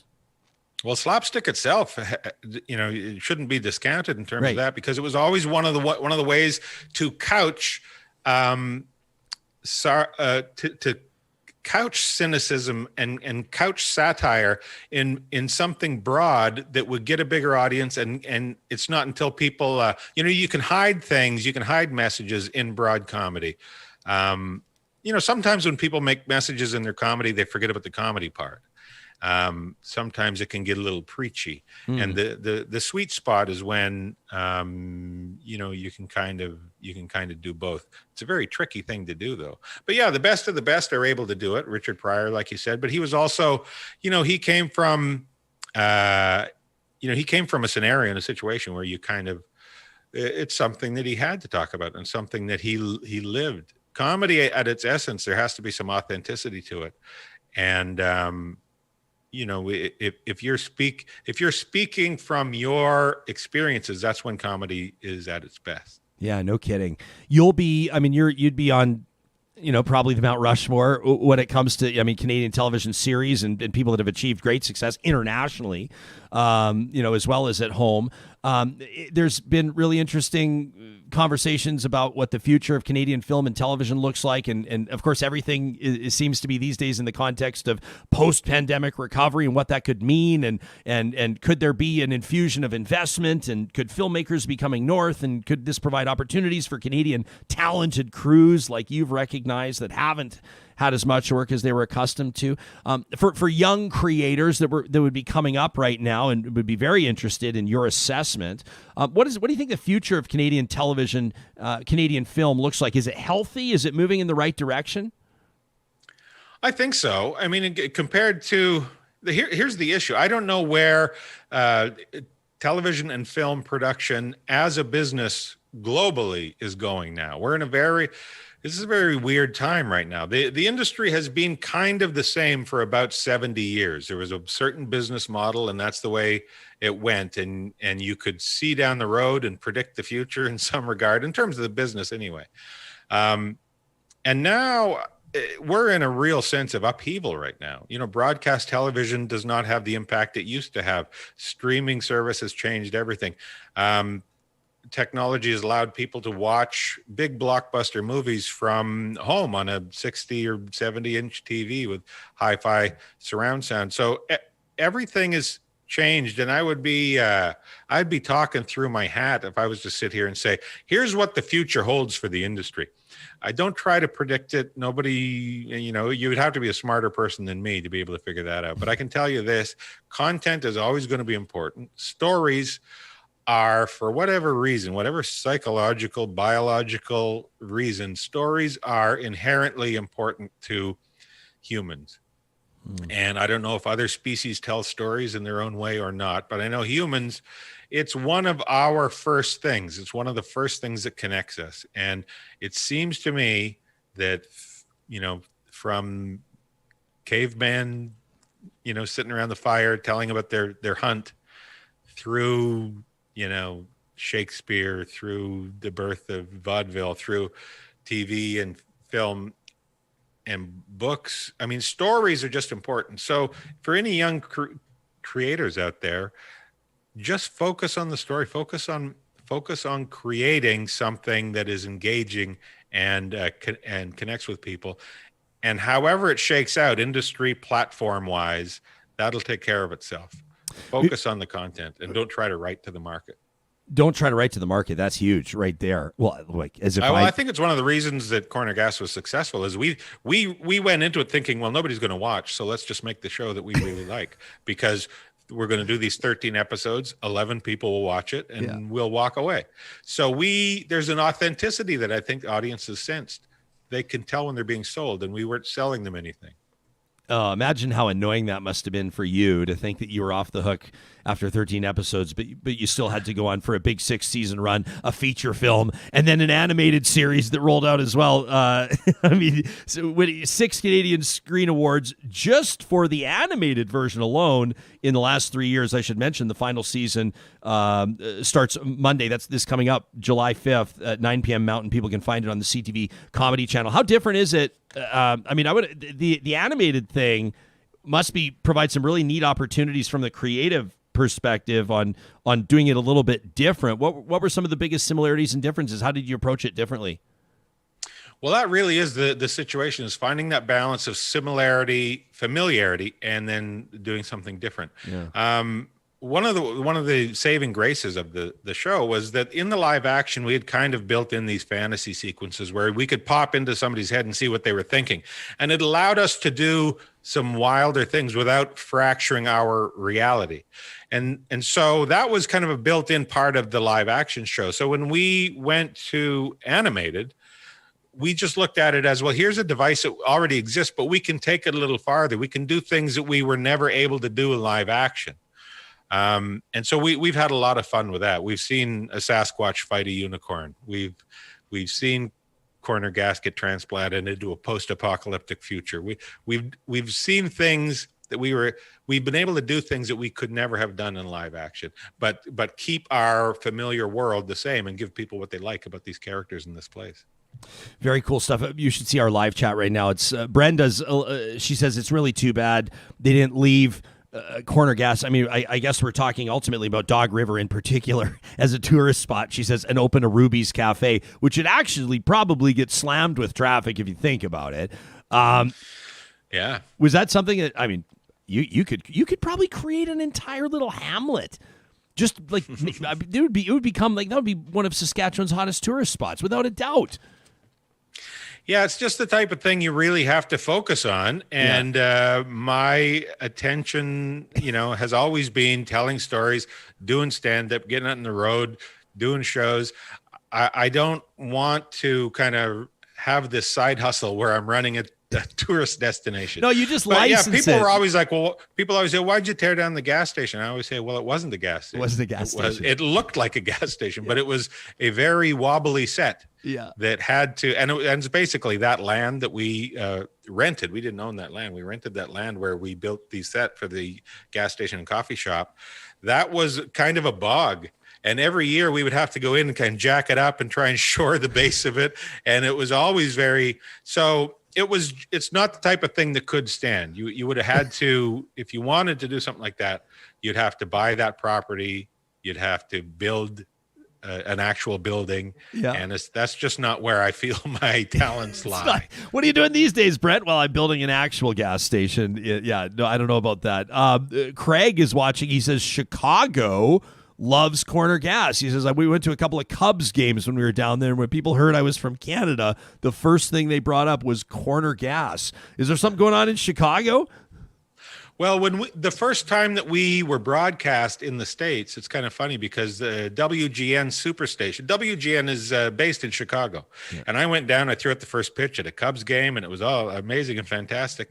But it kind of created this weird buzz because corner gas was seen on WGN Superstation 70 million homes around the States, but not Chicago, because of the FCC rules there. They had WGN. That's where it was based. They couldn't show WGN Superstation in Chicago. So I think it created a strange kind of interest in this show. And it's like, well, why is the rest of the country seeing it, not us? We got a lot of feedback from Chicago. It was really interesting. Right on. This is like the boring question, but if I don't ask it, and what if there's this major explosive answer, I'd feel like such an absolute idiot. What's next for you? Well, I mean, I'm always going to be doing stand-up. That was always my first love, my favorite thing to do. And, throughout Corner Gas's history, whenever we were in hiatus in between seasons, I would hit the road and go do live shows. So that's going to continue. I had to cancel a bunch of shows because of the pandemic, but a lot of those are being booked again. I have a run in Ontario, so you can look for that. You can just go to my website, brentbutt.com. The live dates are there. But I'm going to continue to tell stories. And one of the things I've always wanted to do was write a novel. I had an idea for a novel, and I thought, if you're in the middle of a pandemic and you don't write your novel, when are you going to? If you're shut in the house for a year. So I sat down and I wrote my first novel, and it's being read now by agents and publishers to see if they think it stinks or not. But the early feedback has been really good. So I'm hoping to get a novel published. That's very cool. I'm going to be one of those people that looks back and like, what did I do? I mean, I guess starting this up, but other than that, like, what did I do during a pandemic? And I feel like all of the things that I was going to do, like organize the storage room in the basement and like purge my closet of all the clothes that don't fit and match up all the mismatched socks, like literally none of it got done. Zero. But that's all right. You got to do what you need to do. And also for me, writing this book was really, it's not like I was like, oh, well, I guess I got to do this. This was something I look forward to doing every day. It's something I had looked forward to doing for a long time, wondered if I had the ability to do it, because writing scripts is very different from writing long form prose. And I didn't know if I would be able to do it. So I got up early every day looking forward to diving back into the story. And I would just sit down and bang out, any 1,200 to 2,000 words a day, and just really enjoyed the process. So for me, it wasn't like it wasn't like you're reorganizing the sock drawer or something you kind of hate the notion of doing. I looked forward to it, and I really enjoyed the process, and I want to do it again. I'm kind of outlining what would be my next novel. Yeah, very cool stuff. You haven't podcasted since January of 2019. Have you given up on it? You all done with that or what? Well, it made it difficult. I found it really difficult to schedule. Like my podcast, like your own, has it's guest based. I have a guest in, we sit down and talk. We did 13 episodes of it, but it was really difficult to organize people's schedules. And then when the pandemic hit, we weren't able to do it in person, and I'm not a super technical savvy guy.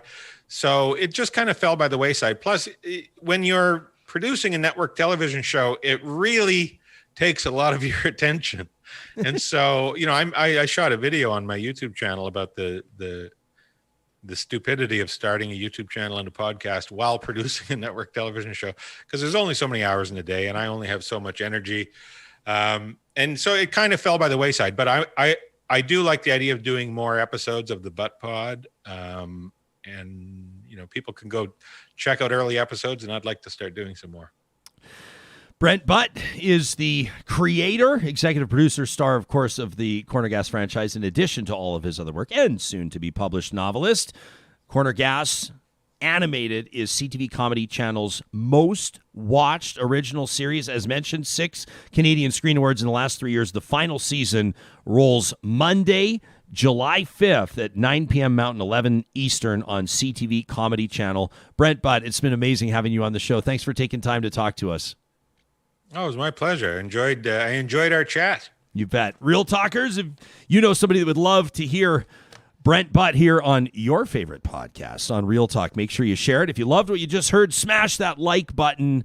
And, of course, a reminder that producer Sarah Hoyles, every day from our new Twitter account at Real Talk RJ, is pushing out clips, some of the highlights from all of our interviews, as well as links to the full interviews themselves on our YouTube channel. So you can find it. You can find us on, of course, anywhere you download your podcast. You can find us on YouTube. And, of course, you can stream live on the Mixlr audio app.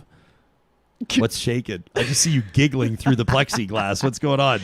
Well, I felt that, earlier on the show, you were really, you were feeling agitated, distraught. You weren't sure 2 buttons or 3 on the shirt. Yeah. Well, Brent Butt didn't make fun of me. So I thought, that was a start. Oh, you pulled? You kept this off my radar the entire time? I just started it. I took some screenshots, so there's some reference. So people can look at the 2 option and the 3 option. Yeah. So this is what important stuff is happening. Well, hang on a second. But I feel like it's lacking context. How much should I button? It should be how much should I unbutton? Oh, but if you button it. Right. Oh, because how much should I button? 2 buttons is like, you're getting the whole meal deal.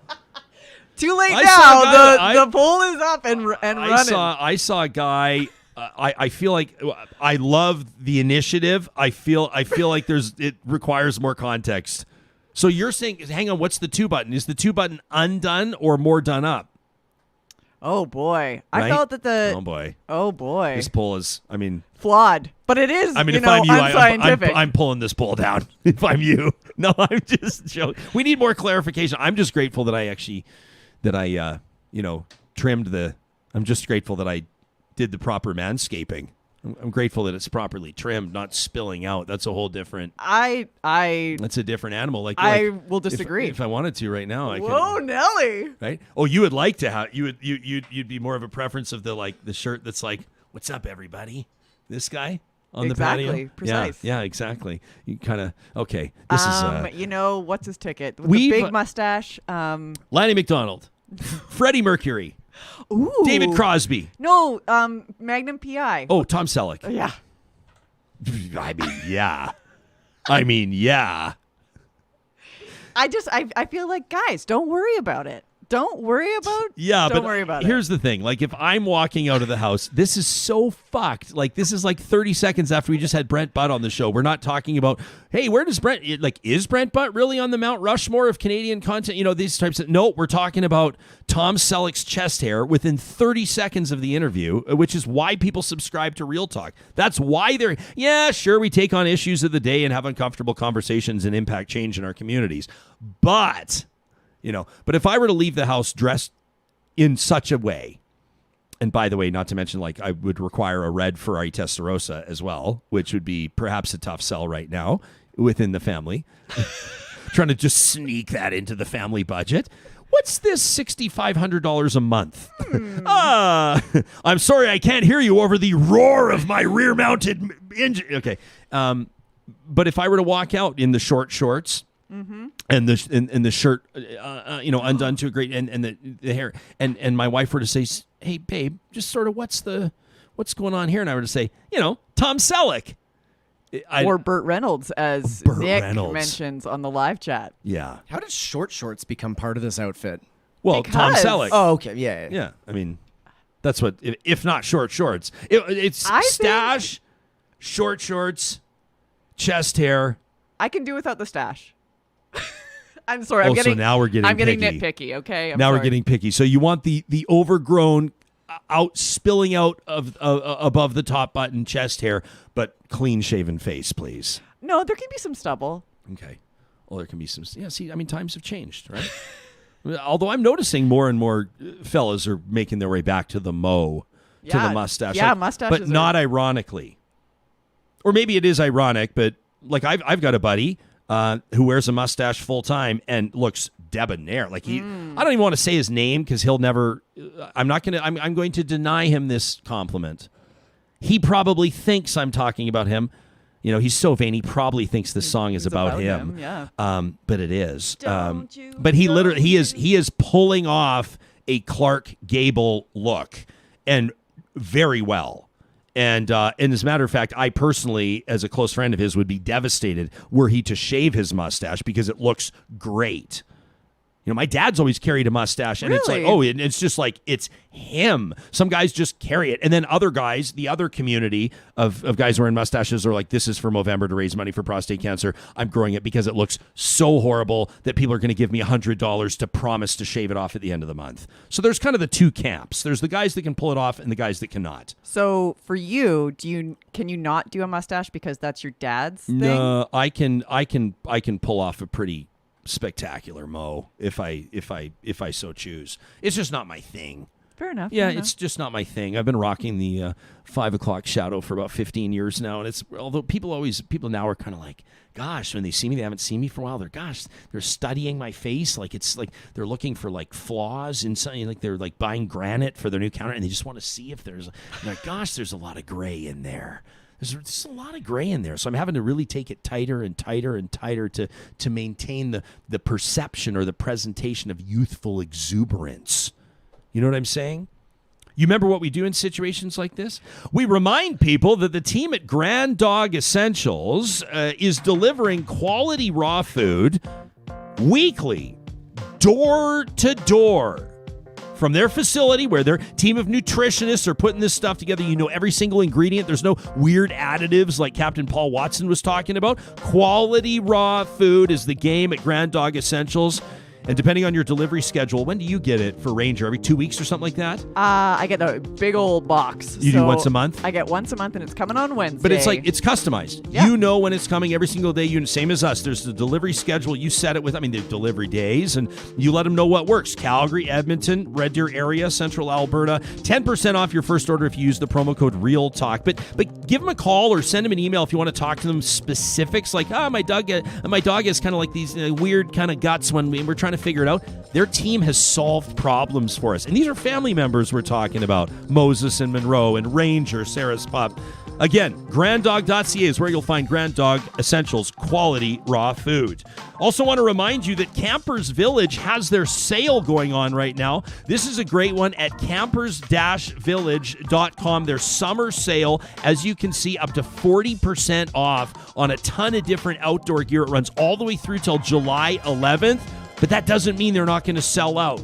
So if you're looking for icebreaker, pure merino wool, or if you're looking for mountain hardware, I have so much of their gear for my backcountry stuff. It lasts forever. The Yeti coolers that everybody, these Yeti coolers, don't even get me started. Patagonia, North Face, Smart Wool, and so much more on sale right now at campers-village.com. Most orders over $49, shipped for free across the country. Of course, if you're in Edmonton, 2 stores to check out. There's one in Calgary as well. Campers Village, family owned. And a big shout out to the team at Park Power. I've told you, the promo code RealTalkRJ, is presented by Park Power. They've got some great tips on their social media right now. I've been telling you about their Instagram for a long time. Sam will show you this one. Check this out. What to do in case of a power emergency. They posted this just yesterday. You can find them on Twitter, Instagram, all the social media channels.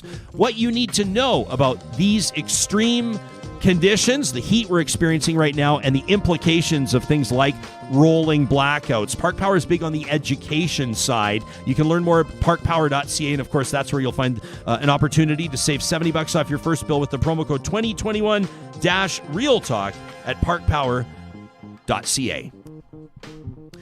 Early returns on the poll. What are the no doubt thousands of people saying that are going to be dropping everything to chime in on this important conversation? Where are we at with the poll? We've got 28 votes. Yeah. And right now it's the 2 buttons, so higher up. Oh, so have it higher up. Okay. Yeah. But I do acknowledge that the poll is flawed, and I should have said 2 buttons undone or 3 buttons undone. Yeah, well, I mean, this is why it's beneficial for people to be listening to or watching the show and participating along with social media. You know, I oftentimes will say to people, I'll tweet something like a one sentence on something, and someone will say, "That's all you're going to say about it?" And I'm like, "Yeah, I mean, aside from that, and the 45 minutes that we just talked about it on the show, Tune in to Real tune Talk. in, subscribe, hit like, leave us a review, and make sure you tell your friends." Real Talk, Ryan Jesperson. Ding. We didn't, I wanted to, and again, we pride ourselves on swerving back and forth between the frivolous and the serious. And I was curious to pick the audience brain. I know we're going to sign off, and tomorrow, we should mention, tomorrow will be our final show for the week. The team is going to take, we observe stats here at Real Talk. We're going to take July 1st off, and as a team, we're going to take the day off July 2nd to give ourselves and our families a nice long weekend. We'll be back at it live Monday, July 5th. But in the meantime, heading into tomorrow, I was curious to get a sense of where the audience is at, and this is me soliciting your thoughts by way of email to talk@ryanjesperson.com, also tweets, and to a certain degree on our live chat now. But when it comes to what we're seeing, I mean, I thought it was interesting, Captain Paul Watson saying he's surprised that I mean, this is going to be people are going to call this, you know, people criticize the show for even talking about this. I'll make some very clear statements now just to remove all doubt about how we feel about things like the criminal code and arson and quite frankly, endangering people's lives. Paul saying that he's surprised that every Catholic church, most especially on reservations across Canada, he's surprised they've not all been burned down. We are seeing Catholic churches vandalized. We're seeing graffiti art. In my case, or in my understanding, some of these cases are more egregious than others. I do think there's a difference between painting a door versus burning a church down. I'm also not going to judge residential school survivors. I'll leave that to the criminal code and police officers and the whole 9 yards, and I'm going to kind of stay out of that. But I will say, and I will stand by the comment, that I sure don't blame residential school survivors for having visceral and very strong feelings about the representation of churches, most especially Catholic churches, the crucifix, the cross, rosary beads, the clergy, the collars, the nuns' habits, and everything else. I would think when it comes to talking about triggers and trauma, that symbolism, I don't think unless you attended and survived a residential school or in a position to really understand that. But again, the RCMP are going to be investigating these. I mean, these are buildings. This is property that's being burned down. How are you I understand it's a loaded question, and I'm curious to hear from our audience on this. I want to pick both of your brains, how you're landing on this and where your thoughts are at. We're seeing, it seems almost every day, another church in Canada, another Catholic church targeted with arson in particular. Yeah, I'm right there with you. To be boring, I agree with you. I don't condone arson and I don't condone vandalism. I don't agree with it. But I would, it's deeper than that. Like, society can't say, a civilized, law-abiding society cannot say, okay, like it's open season. Like, we're not gonna investigate arsons. It's understandable. These people are upset. It's understandable. That's not how it goes. So there will be investigations. Arson investigators are pretty good. It could get to the point where there are arrests and people are charged. I kind of don't think that's the point. That's not the point. The bigger point, it's like I said earlier, and Sam, I don't know where you land on this, but I've been, with regards to that image, I'm going to keep talking about it. I should just show it. But this image of this Catholic house of worship in Saskatchewan that had this paint on the door, this graffiti on the door. I mean, it is an extremely and very powerful image. Red paint splashed across. It reads, "We were children," and it has these little handprints on it. I actually think, and I think that this word may raise some eyebrows, but I actually think it's beautiful. It's haunting. It's so powerful. I actually thought that personally, and people may roll their eyes, and people will roll their eyes, but I actually thought it would have been amazing for the Catholic community in Saskatoon to actually leave that up. I actually think that it would be an amazing act of reconciliation. I don't know, maybe not forever, but I think that there could have been some sort of opportunity there for some sort of an interaction with First Nations communities and religious leaders. I think that Canadians are craving more of that. I think Canadians are craving like a meet in the middle. Look, I don't know how you feel. I mean, I understand that this is really sort of loaded type stuff, but I saw yesterday someone, my Twitter mentions have been a bit of a hot mess lately, and I try to get to as many as I can, but someone's going, well, this is, someone told me that, they're trying to blame all this on Pierre Elliott Trudeau because he was prime minister when this was happening and the white papers and everything. And then someone else said, well, so was Brian Mulroney. Brian Mulroney was also prime minister, and so was virtually every Canadian prime minister in history. And someone says, well, what about conservatives? Conservatives don't care about this. And then someone else says, well, Stephen Harper apologized, and why doesn't he get points for apologizing? And I'm sitting there going, why are we turning this into like conservatives versus liberals? Like, do we really lack that basic of an understanding of the fact that essentially, and now someone's going to talk about white guilt, and my critics will come at me and be like, we are all culpable. Like, this is something that we have. I mean, what about Fatima Syed earlier today talking? She's been here for 10 years, an immigrant from Pakistan, talking about how she feels like she has to take a certain sense of responsibility here. It's a big, loaded question. I mean, how are you processing it, Sam, this image that you see, that graffiti on that church? I scribble down way fewer notes now that I'm not, pulling clips after the show and that kind of thing. But I wrote down one quote from Fatima Syed, and it says, "It's because I love this country that I'm not celebrating." And that just really hit me in the heart.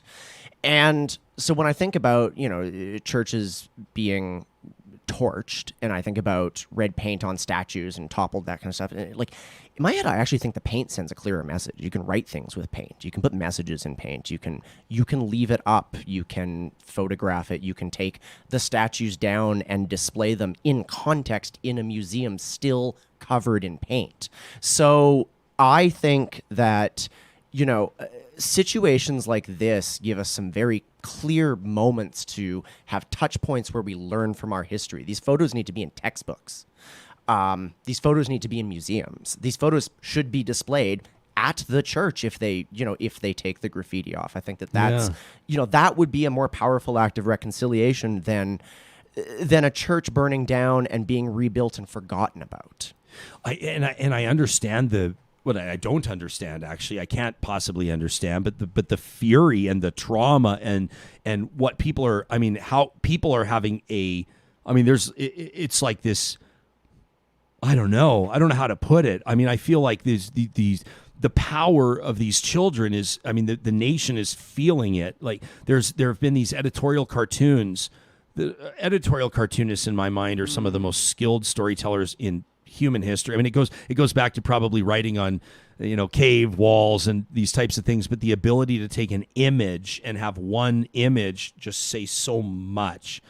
But I've seen these editorial cartoons of like young Indigenous children, and they're saying they finally found us, or they finally hear us, or they will remember, these things where you're going. And I feel like the nation is just and I know that there's pushback, and unfortunately, we're having a lot of, I think, sober and important and meaningful conversation around Canada Day. And then, of course, you've got some of the usual suspects that are really pushing back prominently across Canada right now and tagging groups, including Indigenous groups and more progressive politicians, with the receipts of their fireworks purchase to show like we're buying more. We got more fireworks this July 1st than we've ever had before. And these types of things. And I think that stuff's unfortunate. I think it's unfortunate that a lot of this is turning into stupid, devolved partisan finger pointing. That's not the thing. You could quite rightfully say that conservative governments could have and should have done more. You could quite rightfully say that the current Liberal government could have and should have and needs to do more. You would quite rightfully point out that this will be an election issue, and Canadians will demand meaningful promises and action from political parties that want to be taken seriously. I don't think it doesn't matter to me. We should be having a conversation with someone that's never voted, somebody that's voted Green, somebody that's worked on a conservative campaign, the federal MPs, the Liberals, and everybody else. And I feel like I would hope. And maybe this is my Pollyanna type view on it, but I would hope that we could all have a conversation where we say, people roll their eyes that we're all in this together, but like this is a national issue of national concern to every single, or should be to every single person in the country. And I think that these churches and these arsons, but also I think this graffiti art in particular is sending a very strong message. Am I able to share my screen?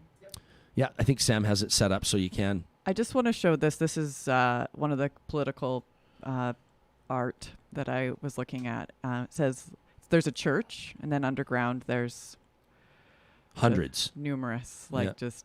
What are those skulls? I'm trying for people listening on the podcast. Yeah. So this is, it's a view with like the top quarter of the screen is above ground with the church, and then the 3/4 below is horrific, isn't it? And then there's a sign outside the church saying "Love thy neighbor." Yeah. And that to me was the most powerful.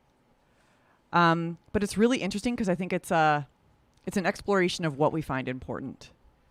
So, like this structure. I mean, we keep talking about buildings and statues and who are those relics of and who are those significant to? They are significant to a certain group of people. Maybe the majority or the white population. And Fatima on our live chat made a really good point. We're talking about buildings when there are people where we are situated in Edmonton getting shot at because they have a hijab on. Mm-hmm. So it's about like, what do we deem as important? What, like, we are valuing structures over life. Yeah, and I mean, yes.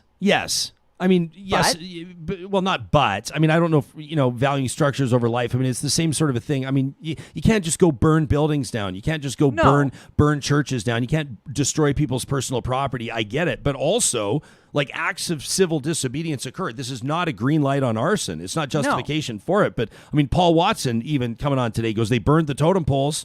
Yeah. Like, that hit me right between the eyes. I'd never heard that, but of course they did. I'd never heard that either. I mean, so that to me, I mean, I guess what I'm saying is I'd never heard it in the context of in the context of protest now.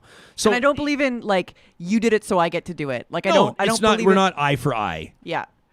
But I also think, like, it's paint, it will come off. It's not spray paint. It's paint. And it'll come off. And if you think, and that was the thing. And I almost feel like these are some of the conversations where, like, I'm like, you know what? I'm not even having this conversation. This is so ridiculous. I'm not even having this conversation. And then here we are having the conversation because I think it's important to talk it out sometimes. But yes, if you're equating like somebody paints because more than 1,300 bodies have been documented in unmarked graves over the past number of weeks in Canada.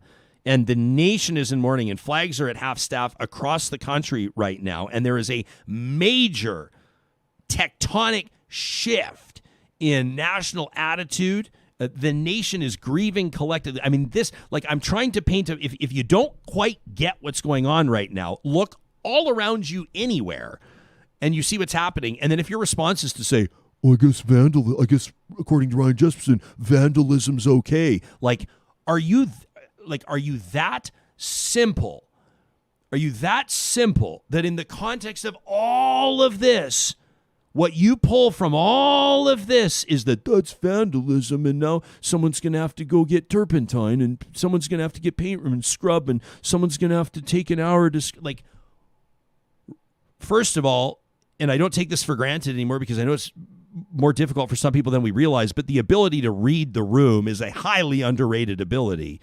And number two, we should all, I mean, I think that these moments, and as we hear about, these acts of defiance, these acts of civil disobedience, these acts of direct action, and as these stories continue, it will demand that Canadians continue to pay attention to something that we've neglected for far too long.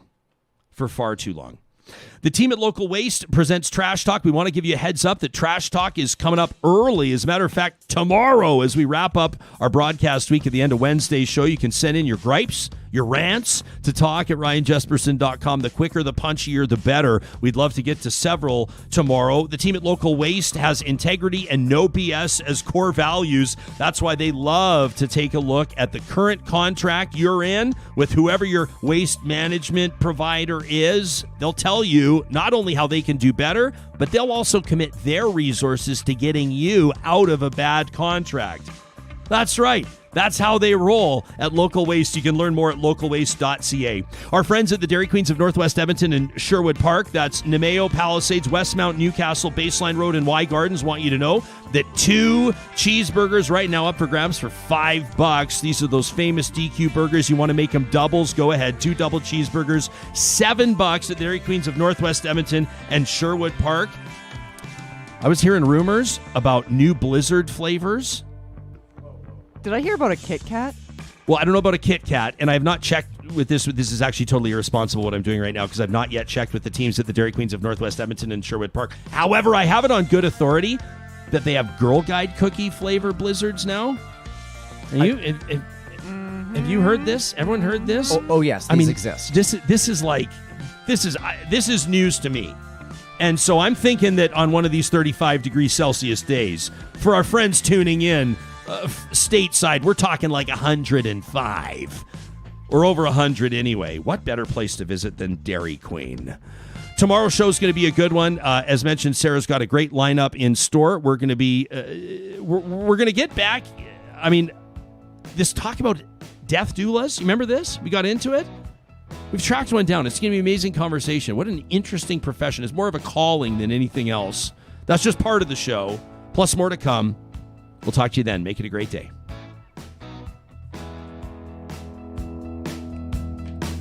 They're gonna